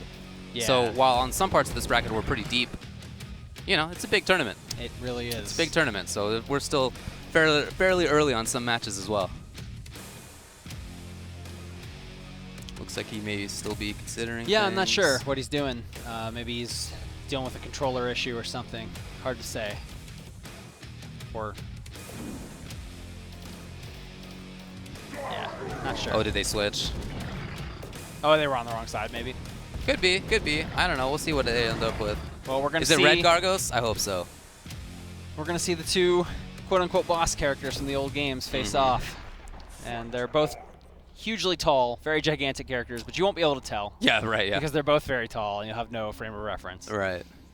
But 2 very, very interesting characters, very unique options. For sure. And Idol was maligned by the community when he came out because he was super OP. He was super good. And was he's tamped lost down a lot little of bit. his. Yeah, he was toned down a bit. Gargos, my opinion, is not on the upper half of the cast, but the community really hates this character. Well, he's a tricky character, and a lot of options, right? Oh yeah. A lot of different things that he can do. A lot of things he can put on the screen. Yep. And I know a lot of people who started playing opportunities. because of him, because he's Okay. really interesting and He is, cool. yeah. But yeah, he can be very frustrating to fight. He summons minions that do his bidding. Yep. He has a lot of full screen control. Yep, a Can lot of jump air all over the movement, place. Yes, huge buttons as you Yep. could just see. Absolutely. So we got the offensive body on Idol. He's a stance character who switches between the 2. Not by choice. Yeah, not by choice. It'd be fun to look at the community tier chart to see what people think of this matchup after this. 'Cause I think people's opinions on There it Idol is. right now are not very mature, just because we haven't seen enough. Yeah, he's a very We haven't unusual played character. enough Idol to really know where he stands. Okay, that was Coming instinct in pop. now. His instinct is considered one of the strongest in the game, if not the strongest. Yeah, well, he gets, you know, both of those offensive and zoning tools. Yeah, he gets the benefits of both stances all at once. Right. Unfortunately for him, he's not getting too much out of it right now. No, he is not. Jackal's going to seal the deal. Let's put out the little boy. We saw Jackal recently in the top 8 of Frosty Faustings, tearing people up with Gargos. He is a very formidable player. And I really like that he's mixing it up, too. He went in just there after he set out the minion. So it's not just the zoning. It's, like I said, tons of options for this character. Well, Fatty Minion there has some HP left. Attacking from behind. You want to kill those minions when they're on screen as quickly as you can. Yeah, you can hit them. Yeah, if you let them live, they're a problem. In most situations, I would prioritize killing minions over hitting Gargos. Yeah, I can see that, yeah. Almost every case, unless I could win the game. Right. Well, speaking of winning the game, Jackal Yeah. ends up closing the deal. I really like how Jackal played against that when... Summons an extra minion just for fun. Why not? Yeah. When Idol was in the offensive body, there was a lot of zoning coming out of Gargos. A lot of screen control, preventing the movement forward on Idol's side. And then when Idol was in the zoner, Gargos was in there. So I really like seeing that. It's important to see if you're playing against a character like That's Idol. the hardest thing about Idol, is that when you are in warrior stance, you're trying to get in, and then it switches you to mage, and suddenly you want to back up, but you don't back up well. Right. Right? It's better the other way, because he can close in pretty well in warrior if he's backed off with mage, but Well, it's that's where he switching is from now. warrior to mage that can be frustrating. Right. So well, still in there. Yeah. Warrior doing work now. No break. The offensive. Building up those charges as well. Nice. We got all 3 charges. Mm-hmm. Okay. Just gonna do some more. Right. Tiny bits of damage. Adds up. Oh, the overhead. And we switched. The No, he switch! could have converted. What a timing. Yeah, he definitely could have converted. You really got to keep your eyes open playing the You character. Not easy to do. So now the little boy's in there. Yep. His name is Dretch. Ooh! He's walking around just watching. Yeah. The minions are programmed not to interrupt your combos when you're in like auto doubles and linkers and stuff. So that would get really messy. Those guys were real fun to build and test. From behind again, you've got to get that minion out of here. You've got to kill him. Or just... He's still in there. So I'm going to clue you in on something you may not know. There's a bug in the game right now. Idle's backward throw, that's untechable. You can't tech that. That may as well be a command throw right now. Only in warrior stance. Cool. That sounds like he was a good definitely bug. abusing it right there. Yeah, good work. Yeah. Explosion, and then we're back to, oh, moving forward just like that. Yeah, I love that gets out of there, movement. yeah. Setting up the full screen. Yeah, I don't know about that shoulder charge from full screen. There's too much recovery. You can't use it for movement like Glacius can. Oh, nice. Conversion. Keep it up while Goes for a set up reset. maybe, yes. That was a cool empty jump low. I It actually was? never thought to do that with Rage Meteors. That's really good. Those I'm are really gonna good. add that to my game when I play this character next. Is he going to do it? He does. He does. Chevy Boy with some great adjustments. Oh, he had the range. It's too bad he got hit. I would have just waited this out. 2 minions on the screen now. This is tough. And he's throwing them, which is risky because there's a bug that prevents him from bursting if he throws minions. Look at this harassment over there. At least he got a hit. Chevy Boy is handling this fairly well. It's just a real tough situation. But he's got instinct now, and now he can put some serious stuff on the screen. Right. Oh, the teleport gets caught. Great read. That sucks. He had it. Great he read. Had it. Second to do it? Yeah. It does! Oh. He absolutely had it. Very smart stuff, though, by Jackal. Yeah, really good. What was that? That was a Spinal just coming to say hello. Spinal's got audio now? That's awesome. Follow along with us. Challenge.com. KIWC 2017 LCQ1. As you can imagine, LCQ2 will be at LCQ2. Makes sense. Later. There he is. Hey! Yay, that's my boy. Yeah, he had audio last year, too, I remember. But that's the first time I've heard What? it It's today. cool. It's cool. Can you do it again? Hey, do it again. Yeah. Perfect. I love that little guy. What a little cutie. Oh, man. So cool. Okay, well, yeah, that was cool. Very interesting match. You want to talk about the 32 list? I would like to. Yeah, let's go to the second one now. All right, who do we got? That's UA Base. Oh, no, Ultra Arcade's Base. Mhm. One of the strongest players for 2 seasons straight. Yeah. So we talked about Nikki, who was coming up in Season 2 and not really winning. And then Season 3 just finally put it all together. And Base was just winning like crazy all the way through Season 2 and all the way through Season 3. He got second at EVO this year. Yeah. He's had some struggle with character because he's felt that Spinal was maybe too weak. Okay. Spinal being the main. Yeah, Spinal has been his main, but he also has a very formidable Cinder, and now he's added a Mira to that. Oh, okay. That he doesn't play that often Yeah, against that I haven't people, seen. and is very good. Okay. Yeah.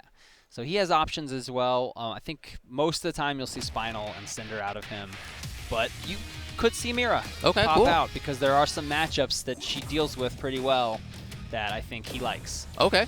Interesting. But Base is also one of the most important members of our community because he is like our main content provider. Right. So I talked about Zombie earlier. He does our streams for our weekend tournaments and stuff. But Base is always streaming. He's always hosting sets with top players. Right. It's not always himself playing either. Right. And he posts all this stuff to YouTube. So if you want to see top-level KI play in like any matchup, anytime, you go to Base's YouTube, you go to Base's Twitch. That's where you get it. He's the best. That's where I get it, honestly. I mean, that's the major, other than if it's a weekend and there's a tournament. Yep.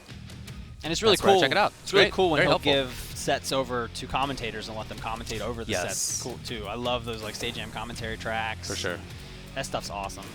Looks like we're going to have Gutter Magic up on the stage. He's also playing for Ultra Arcade now, which is awesome. He's going to be playing against Armored Death. Armored Death, I think he has the most Pro Stars online, but his TJ is ridiculous. Okay. Super ridiculous.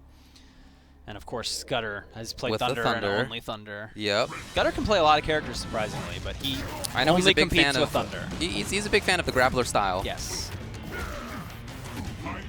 Oh boy. Good stuff. Straight underneath. That was tricky, but didn't end up working out. Yeah, it didn't work. So now charges up, pressure. That is a tough position for TJ Oh, with no beautiful meter. stuff. Right, yeah, not good defensive options. Yeah. Without that bar, even with bar, not the best. Yeah, because it's like an 8-frame DP. You can safe jump it. And you got to believe Gutter Magic knows that. Sure. Gutter Magic got second at EVO a couple years ago. He's been a top player since Season 1, really, in KI. He's been here forever. So with that, wow, I was just going to say, with that life bar running out, he tried Instinct.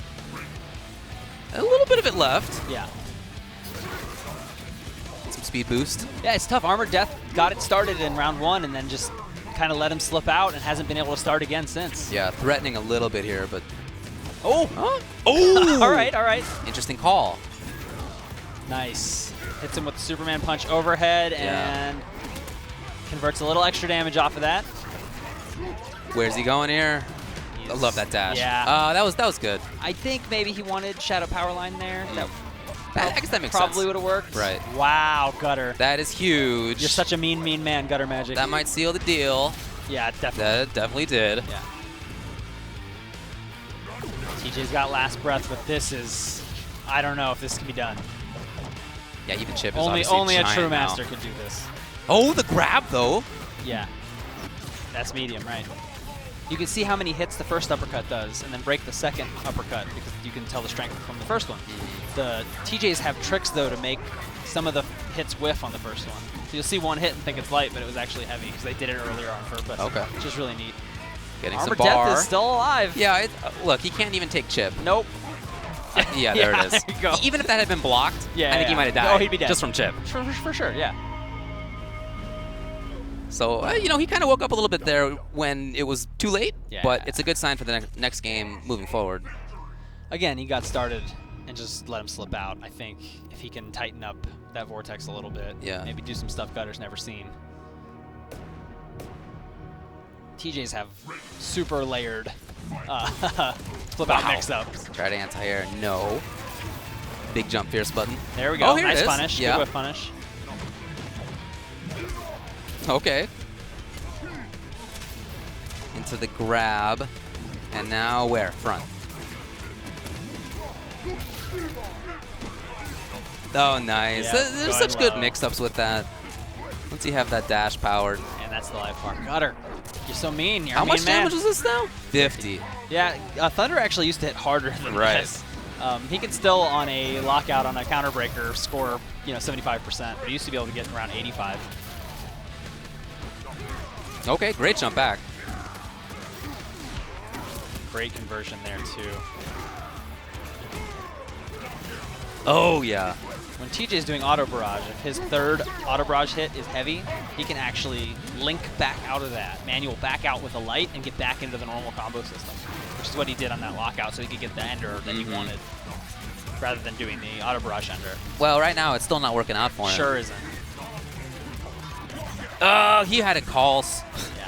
Yeah. These are frustration breakers because he's eating so many ankle slicers. Yeah, and that's the grab. tough. That is tough. Same situation as last game. He's gonna have last breath, but this is a long road. Right. Is he gonna try to get the corner? That was actually really good. That was really I really smart. like that. Man, Gutter's the best. Yeah, that was really good. That's punishable. Bomber. Well, okay. He's just, if you have that much life, if you're Gutter Magic, why not bet it? Yeah. That was all right. Well, this isn't as bad as last game. He won't die to chip immediately. Right. Yeah, he has a little bit more chance. Yeah. He's got a couple of bars. Instinct, though, for Gutter Magic is ready to pop. Here we go. Oh! He got hit out. Oh, no. I like the call. That's toast. He's toast. Yeah. No, Yeah. it's so tough to deal with. Yeah. So tough to deal with. That is tough. Again, I feel like the strongest moments for him, they were at the end. you know, right at the very end, I feel like he woke up both games, Yeah. but it was too late. So really well played by Gutter Magic. Gutter's saying, "I bought it, you fool."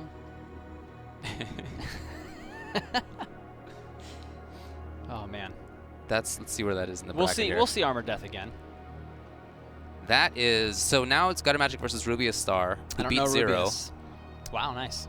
Yeah, yeah. Let's see, that is to be so top s- 8. Did you see what the next match top we're gonna 8. see is?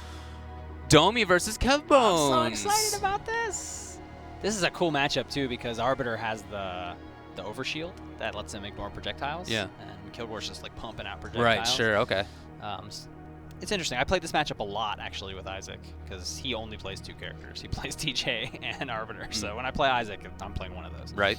And I try and be at least, you know, a 5 out of 10 with every character as we make them. Makes so sense, yeah. that I can do everything that they're supposed to do. I never really get to dig deep and learn the matchups or whatever because I have to move on to the next one. Yeah, no, but of course. Yeah, I played a lot of Kilgore versus Arbiter. This matchup's pretty familiar to me. What do you feel about it overall? I think Kilgore wins this matchup, Okay. but not by a lot. And you wouldn't think that at first glance because of the overshield and stuff, but especially, you know, the way the game is right now with Kilgore pumping out such crazy damage on overheat and Arbiter not really having a way to stop Kilgore from overheating, nor really deal with the overheat pressure, it could be a tough one. I like Kilgore in this one. What does the community chart say? The community chart says it's a 5-5. I can see that too, but Straight I would, down the middle. I would slightly favor Kilgore, personally. If you guys want to see the chart we're talking about, I did tweet it out this morning around 8 a.m. So just scroll back through my timeline. I'm at the Keats, Keits. Check that out. We're trying to add people to our group who contribute matchup data to this chart and publish one every month or two to see how it changes over time. It's kind of a fun It's a cool experiment. idea, yeah. And this is just the chart. There's also a link on the chart that leads to a page full of more details, so you can see the version with averages or the version with medians.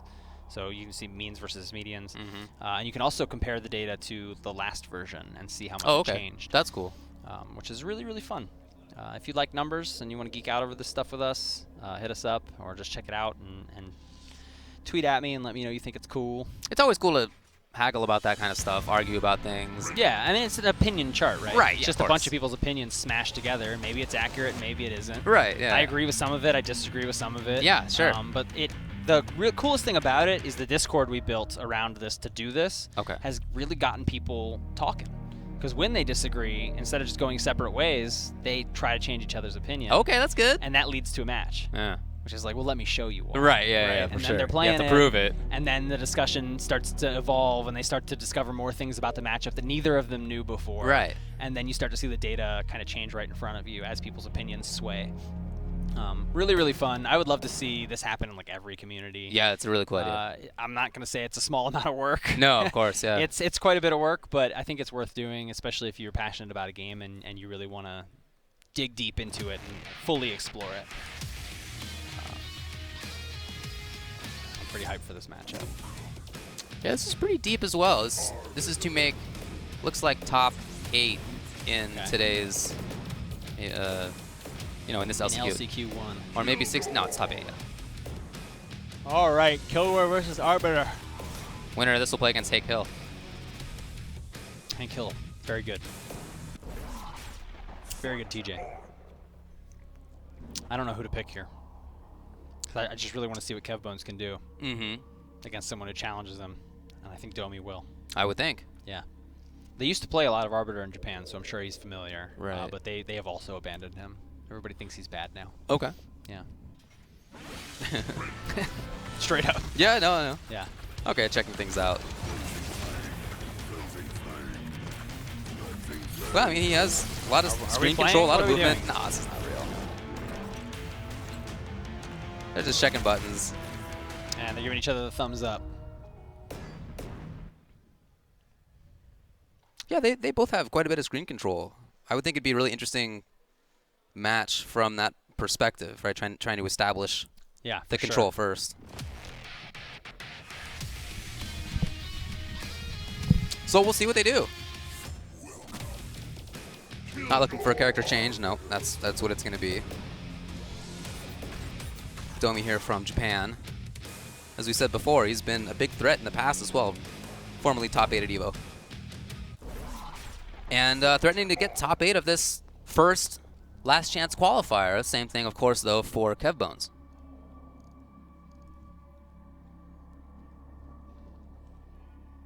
So we'll see how this matchup plays out at this level. I really liked seeing some of Domi's, control, some of his movements, some of his setups. Just like that, establishing control, knockdown with an eye to moving forward. I like it. But kind of similar idea right there out of KevBones. Gets the grab and the setup. The DP, lots of invincibility, like we said before on that. And, interesting style so far. KevBones moving forward a bit. Blocking well. And overheat just out of there. Can he escape? He does.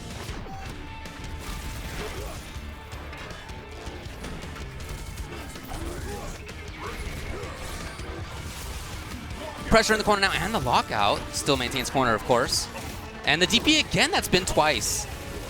So much, like we said, so much invincibility on it. Allows him escapes that some other characters don't get. And when he has his overshield, he can ignore so many projectiles. When those missiles are coming for him on wake up, who cares? Right. Don't even have to worry about it. Right. Oh, parries! Oh, I parried a ton of stuff. That was awesome. That was cool.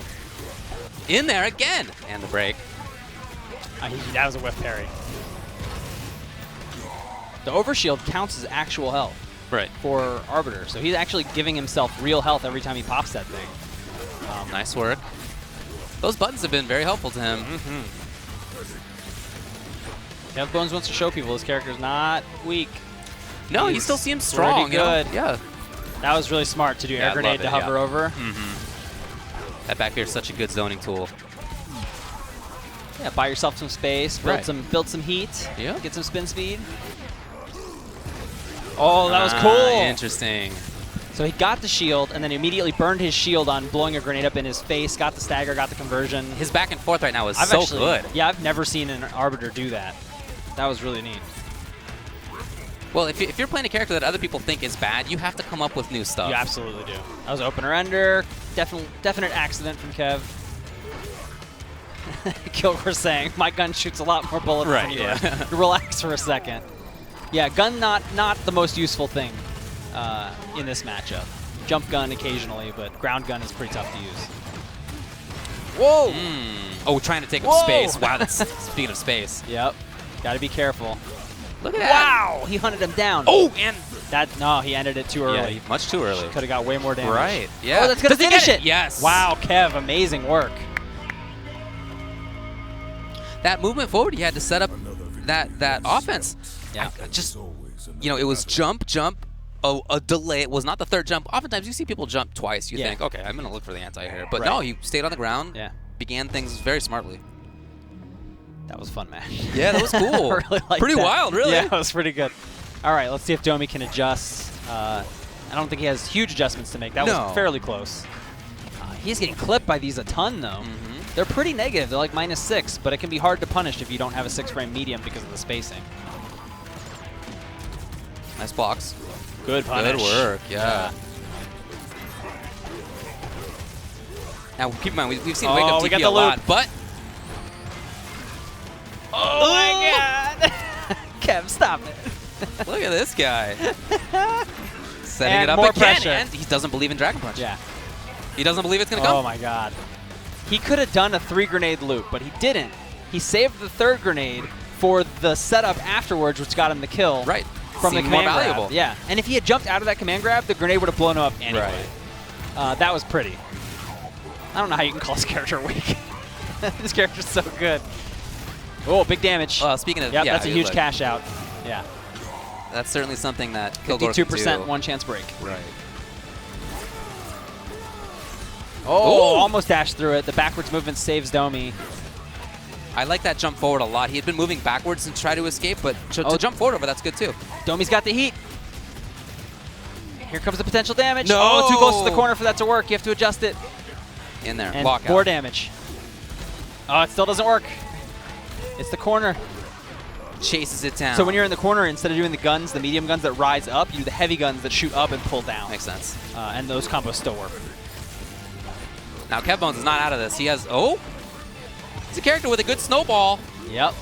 He's rolling right now. He has one grenade and plenty of bullets to do this. Goes for the loop again. Still rolling. That's a heavy auto double through.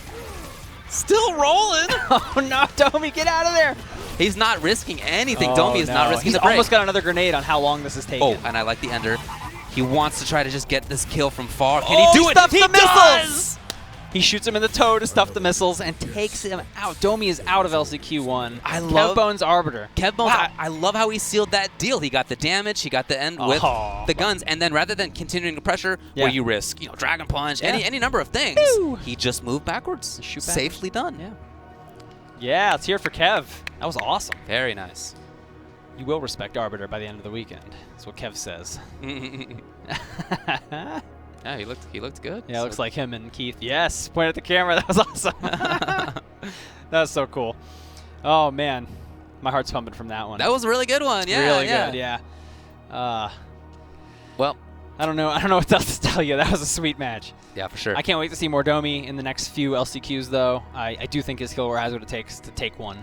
But yeah, I mean, he looked good through a lot of that. Whether or not you're playing the cheesy new character, you have to understand that when you pick a character that's only been out for X amount of months or weeks, you don't have time to accrue the matchup data. You just don't. It's not physically possible for someone to really intimately know how to fight all of Kilgore's matchups. Yeah, look, but it takes years to learn that stuff. If you're an Arbiter player, you can learn the Kilgore matchup. Right. That's only one you matchup. already have all the other matchups ready. Yeah. I'll learn the new character matchup. To learn one is fine. not that hard. Right, but when you take on the new character, and that's your main, you have to learn, now it's like 27 matchups. That's a lot of work, and it just takes time for that stuff to come together. Yeah. Yeah. Oh, you can see that at play right there. Yeah. So, we're going to move on to the next one. Yes. This is Hi, I'm Keith versus Dutchy X Cheatin'. Hi, I'm Keith is a Riptor player from Michigan.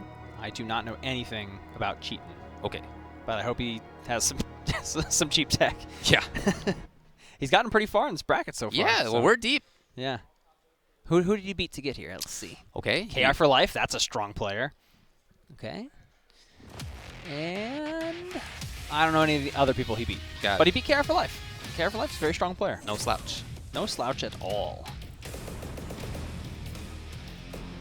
Keith has got his little Riptor doll or whatever that is. Oh, yeah, look at that. Took a big deep breath right there. Looks a little bit nervous. It's a nice stage. It's a nerve-wracking stage to be on. Yeah, you can see part of it in that screenshot. It's real pretty. And there's a cavern just to the left of your screen right there where there are a couple hundred people.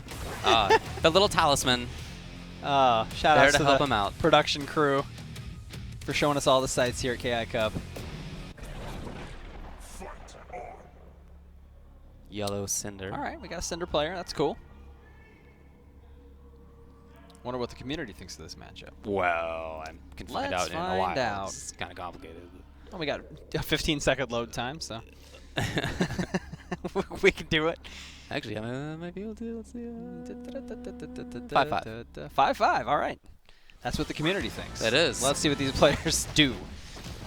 That is the more important number.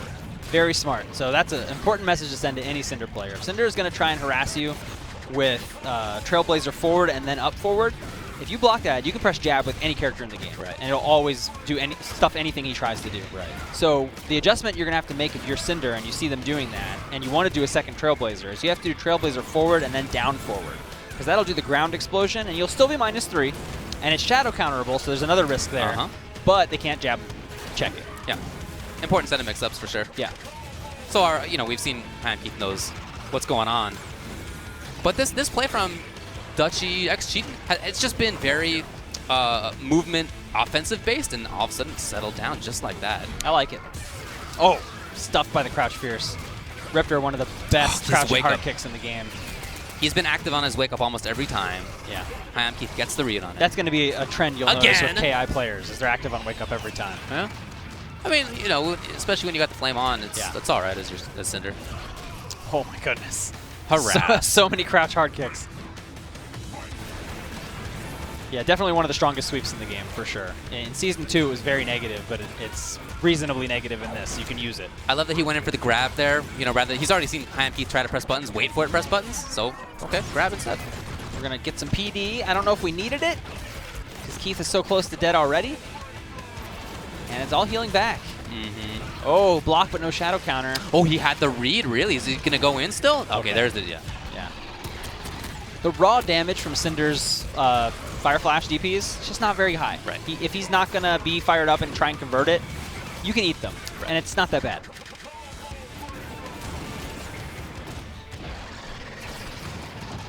Bounces off. We're going to see a Fire Flash here. Absolutely. Nice work. And maybe Meter Ender. Probably don't need it. Yeah, I don't know if the burn will last long enough at that level. Yeah, that's the issue. It might not even have been worth giving Riptor the extra instinct meter there. Yeah. It had gone away. I Am Keith taking no risks there. Oh, he does take that risk, though.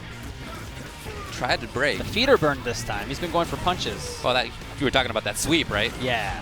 Seal I'm that totally off. with you. I would seal. Yeah, next game I would seal the crap out of that. Double burnout. That is tough.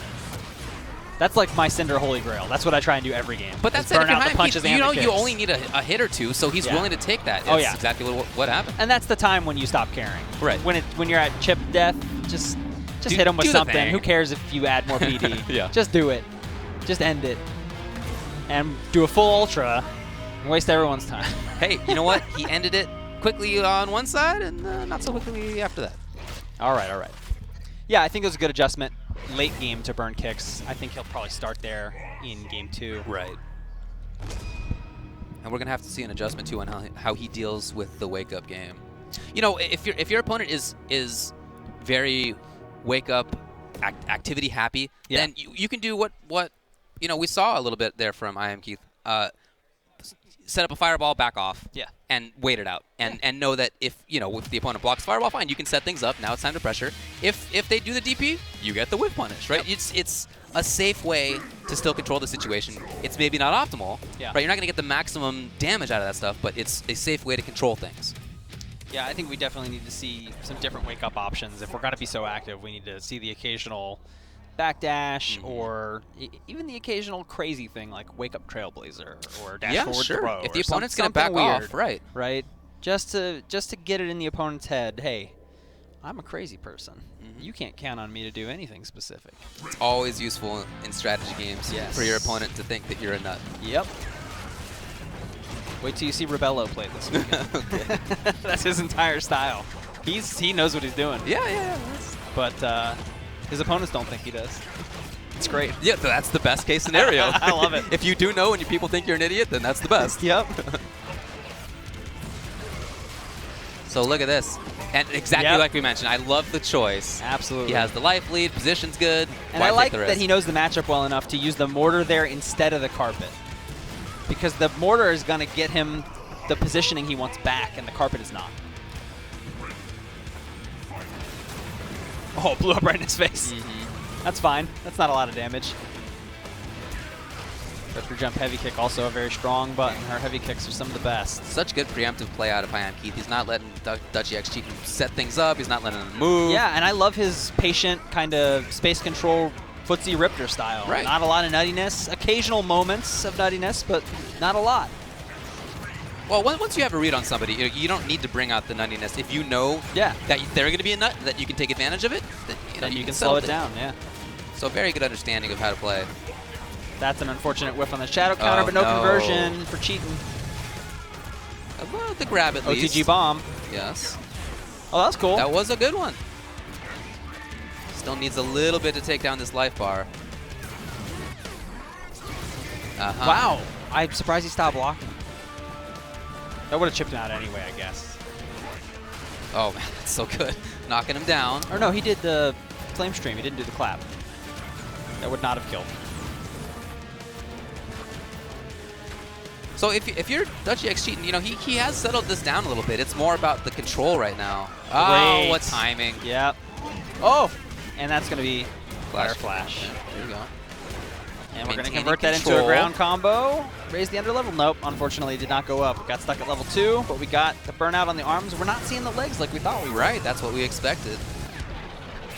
Oh, there is so much PD in play. Oh, no! Whiffs the manual. Is He that wanted it? manual into damage ender. Oh, hold on. Oh, That it is it. Yeah, okay. It Riptor wasn't has one up. of the more damaging forward throws. Wow. Well done to Keith. And there's the handshake. That was a good firm handshake. Yeah, that was the handshake of somebody who is very happy. That was maybe the best handshake I've ever seen in the FGC. You know, it's a rarity. Yeah. People in this community are not the best when it comes to handshake tech. Yeah. But that was a good one. That was solid. That's real Not good. much to criticize. He had the look right in the eye. Yeah. I'd love to see a replay. Are we doing one more before shift change? Is that what we're doing? Spinal says yes. He laughs as he runs through. We're doing Last Chance Qualifier number 1, and next up is going to be Gutter Magic again versus Illusion. This is going to be more Cinder play, but it's going to be against Gutter Magic's Thunder. Thunder versus Cinder. This should be pretty good. I've never actually met Illusion, but I've seen him play online. Okay. He's so good. So in this top 8 of the first Last Chance Quals today, so far we have these two, Gutter Magic. Gutter and Illusion. Then there's HW Zip Master Flex. Maybe that's Zipstar? I don't know. Who Maybe beat it's a Charlie different Boy. name. Okay. And then to be into top 8 is Swordsman 09 versus Gnarly Feats. Okay. That'll be a good one. Also in top 8 is Kev Bones versus Hank Hill. That's going to be great. And Sean Ryu versus, well, Hi, I'm Keith, just qualified for it. Yes, he did. Okay. That's a pretty cool list of names. Yeah. I would be happy to have any one of those Sure. in the top 32 tomorrow, and one of them One of will them we inevitably take it. Out of this group, who do I want to take it? Mm. I'm going to say I want Kev Bones to take it. Yeah. Because You're rooting for that Arbiter. I do. I like being right. Oh, yeah. I love That's being for right. sure. God, it's so good. Yeah. And I think that character's way better than people think. So I want Kev Bones to win and show it. Okay. Well, he's charging through pretty well right now. Yeah. So that's who I'd like to see. Okay. Of who remains. Well, you know me, I'm a big body grappler fan. I'd So love you to wanna see see some my Gutter Magic. boy Gutter Magic skate on through. I would love to see him get through as well. I would love to see any of these guys. Of course, of course. And I don't feel that there's a boring character in this game. So Hey, I'm with you. You know, it's fine. It's fine with me. Whatever ends up happening. But if I can see more people get tossed, you know, that's pretty good. That's good for me. Yeah. And the community. Speaking of characters, the community is upset about. Like we were talking about Gargos earlier. They really don't like Thunder right now. Yeah. They really don't like him. He's doing a lot of salmon mission to stomp mix-ups and getting a ton of damage and grabbing people when they calm down and block. And yeah, people are mad about him. They think he's real good, but the community tier list does not reflect that. No, where is he? Oh, he's 17th. He's in 17th. I think he's a top 5 candidate. Yeah. Well, But you know, this is a matchup data thing, right? It's not a. The matchup data is very close. Almost Yes. everything is between 4 and 6. Right. So the difference in this chart between 1st and 17th Not is huge. minimal. But value is also, like, this chart just values the straight numbers. Yeah. But real life value for, like, a real tiering would also have to consider which characters do I beat or lose to that are common Of in tournament, course, right? yeah. Because if you have a great matchup against Conra, hooray, you probably will never face one in tournament, so it Right. doesn't matter. And if you lose to Conra, it also doesn't matter that much because you probably won't face one, right? Well, that kind of thing really factors into which characters are factually, like, of course, effective in this type of tournament format, Yeah. rather than just this type And of that's what we data. care about. We care about the tournament. Oh, and Gutter brought out Tusk. That's Sick. so cool. So I'm doubly going for my Yes. man Gutter Okay, Magic now. yeah, you know, for you sure. know that. But you will definitely see Tusk this weekend. Oh yeah, I know. Yeah. From Wheels. Yeah, I'm looking forward to that too. I think Okay, I he was like looking for the this up. choice of Tusk in the Cinder matchup over Thunder. I know you were just looking it up a second ago. I don't know what you saw. Yeah. Okay. I'll check it out. For both the Thunder matchup and the Tusk matchup. This is versus rated Cinder. as 5.3 in Tusk's favor. That makes sense. Cinder has struggled traditionally with anybody who has a quick DP. Right. And Yeah. So Tusk does. Fast DP, big damage, and you know, for Cinder, he has a lot of tools, but huge damage output is not really among them. So he's got to hit a lot. But he is dominating right now. Yeah, he is. The pressure has been excellent. The jab check made me laugh so bad. Oh, right on through. That was good. And he goes straight for the ender, maybe a little too Interesting, early. Yeah. Didn't want to take the risk on more. Yeah. He still has enough meter to work with, but he is burning. Yeah, that's for sure. He's dead. Look at that. Oh, yeah, you're right. Wow, look at that. That was so 67. He was on fire forever. I remember. It's hard to see the red flames on this stage. You got to really pay attention.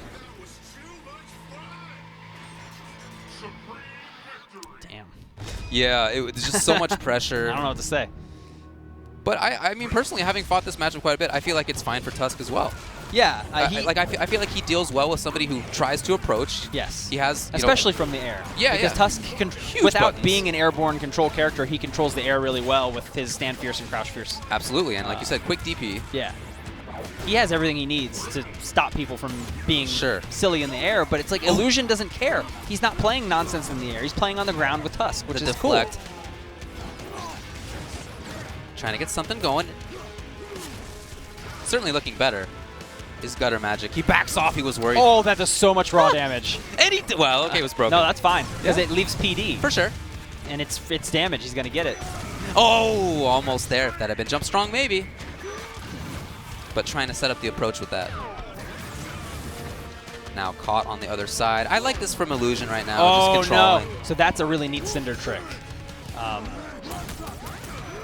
You can only have 3 bombs out. So if you throw a shadow, like if you try to throw another bomb, it detonates them instead.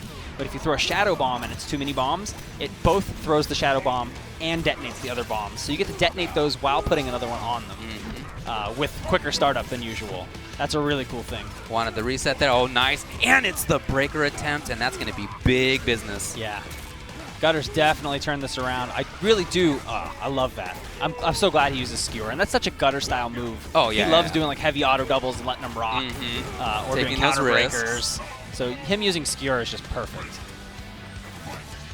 He loves putting you in a 50-50 counter breaker situation. And there's so much advantage for Tusk in that situation. Yeah, because he plays characters that when he's right on counter breaker, it's 80% of your life. Right. At this point, that doesn't really matter. He just needs a couple of hits. Just a couple, yeah. Looking Punches to are try burned to move out. He's got to be forward. careful with that. That got him killed last time. Well, Tusk still has those. And that's a bunch of damage. Oh, that's so much. We're back in there. Is he going to take a risk? Oh my God. Oh, too far. Not Well, fast enough, but he can cannot shadow cancel. counter that. Oh, Yeah. here it is. And he goes Wow, right into it. What a match. That was crazy. Yeah, that instinct for Tusk allowing him to cancel into specials. I do have to point out, even though Illusion lost that one, he is playing grounded Cinder. I like it. Yeah. I like it a lot. And it's not something you see often, but I think he recognizes jumping against Tusk is just like, this is not going to work. Yeah, that crouching So fierce I'm just going to play clears it on the air. ground. And, Cinder's not the best at that, but he's not the worst either. Yeah. Yeah. He's fine. And the pressure has been good. He's certainly taken off big damage chunks. Oh, gets clipped. A little too far. Yeah. Could have ran, no dice. Okay. That was a really nice DP. Oh, yep. Yeah. In there. Illusion is in trouble. I think he's rattled. You know, I like That's- Gutter Magic. Just going to it. Because if you get one counter break as Tusk in that situation, Yes. you know, he wins this round right now if he finds that. So that's such a benefit. Got caught backdashing. Will he convert this into meaningful damage? No, he goes for the burnout. That's good, though. 22% in a burnout. You know Tusk's going to press punch buttons. Yes.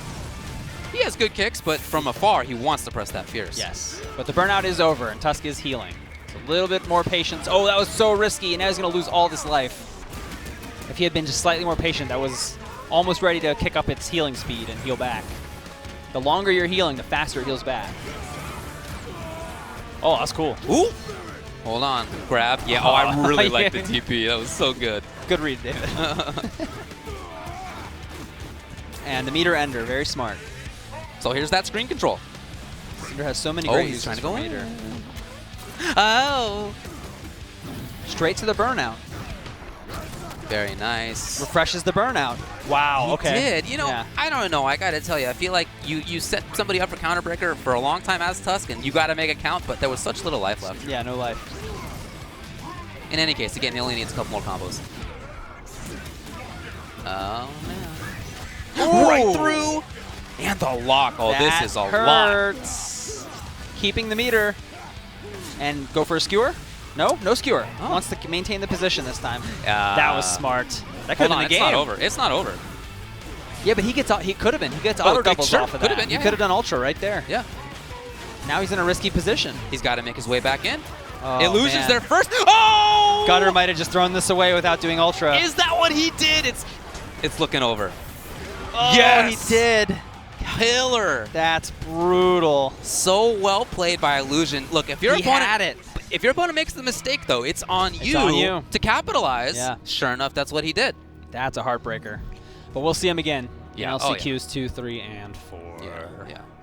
I character choice I thought was fine, but Yeah. other than that one moment. So it looks like you and I are staying put until the next bracket starts. Sounds so good we're to gonna me. finish this one out. That's cool because I want to see what happens. Yeah, I'm gonna see what definitely. happens either way. I Well, just we'll be won't be here, at this yeah. desk. Okay, so top 8 in this first last chance quals. Well, actually now in top 4 Yeah, we have Illusion. Illusion. Remaining in top 8, Zipmaster Flex versus Swordsman. Looks like Kev Bones beat Hank Hill. so Man. he's now top 4. Kev Bones is killing it today. Looking very good. And then Hayam Keith versus Sean Ryu. Nice. To round it out in the top 8. Cool. Looks like again single limb in the last chance quals. Well, yeah. I mean, But there are 4 of them. Yeah. So technically a quadruple elimination tournament, kinda. Depends on how you think about it. We're gonna have our next match very shortly. But first, we want to talk about our contenders in the top 32. Right. So we talked about Nikki and base. Right. Who's next? After that is BH Thompson. Thompson is a monster. Yeah, I feel like he's one of the players who sort of does give Nikki that Yes. challenge. Yes. Right. He's last few times he's destroyed Nikki pretty badly actually. And Thompson, I think, my personal opinion, I think he would have more points than Nikki on this chart if he went to as many events as Nikki does. Okay. Because Nikki does show up a lot more often. Yeah. And that counts. That's experience, Sure. right? Useful. But yeah, Thompson is playing Jago and only Jago, and doesn't matter what state Jago's in, he's always been committed to being the best Jago. And I can say without a shadow of a doubt, he's the best Jago by a lot. Oh, he's top 3 overall. And he can play Jago in every style, and he knows all of Jago's matchups, and he doesn't change characters. And yeah, you could argue it helps that Jago doesn't really lose any matchups. That's nice. But, it's not just that he doesn't. That's not even just it. It's that he has available to him as a character the tools that can be played. Yeah, because he's differently. he's that core character, right? Right. That, to be honest, we build the entire cast around. The first character we fight against when we build a new character is always Jago to see what that feels like. And then we start tuning from there. Just a very good set of fundamental tools. He absolutely has that, and he has a little bit of gimmicks too, and good control over both full screen and close range. And yeah, really, really good character. You're not going to see a ton of Jago probably this weekend in the top 32, at least tomorrow. A bunch of people have pocket Jagos, but I don't know how confident they are in them. A couple people have tried to pull out the pocket Jago against Thompson, and that has not worked. The mirror? That has not worked. I don't like it. Yeah, I don't like it either. That was my exact reaction the few times I saw it. I was like, yeah. You're trying to outdo the specialist Don't with like his it. character? I don't Yeah. know. I don't think so. Yeah. So look forward to seeing BH Thompson play tomorrow. He's definitely one of the favorites to win. And then in 4th overall, somebody maybe not so much a character individual specialist. No, he's kind of all over the place. Is F3 Sleep. Yeah, Sleep is an amazing player, and he's shown that he can very quickly take a character and make it appear top tier, whether or not it is. And it usually is. He just usually sees it before other people do, because that's been the trend. Is he takes some character that people are wishy-washy on or sleeping on and puts it at the top sleeping on. Sorry. But yeah, long history of character switches for this guy after Season 2. And what I want to see is Arya. Okay. Because he was one of the best Aryas, and I think Arya is still one of the best characters. Okay. And I think Sleep is a magical enough player to make it happen. Okay. I do. But I think Sleep wants to play Arbiter, but he wants to play him in the old style. And that's been a clash. It's been difficult. He has a very good Gargos, but from what I understand, he doesn't want to play Gargos because too many people are playing Gargos. And that bothers him. So he's one of those players. Yeah, I understand. I've been there. I used to be that kind of player Me as well. too. Yeah. And he also probably has a secret pocket Kilgore that he's not shown that many people. That would make sense. He loves the character. I've talked to him about it. He thinks Kilgore is the coolest, and he loves the current state of Kilgore with all the silliness. That makes total sense to me. It's a perfect Sleep character. Yeah. So like a zone-heavy, very strong character. I would not be surprised to see a Good bunch stuff of up that close. either. That makes sense. Yeah. Okay. All right. And then in 5th is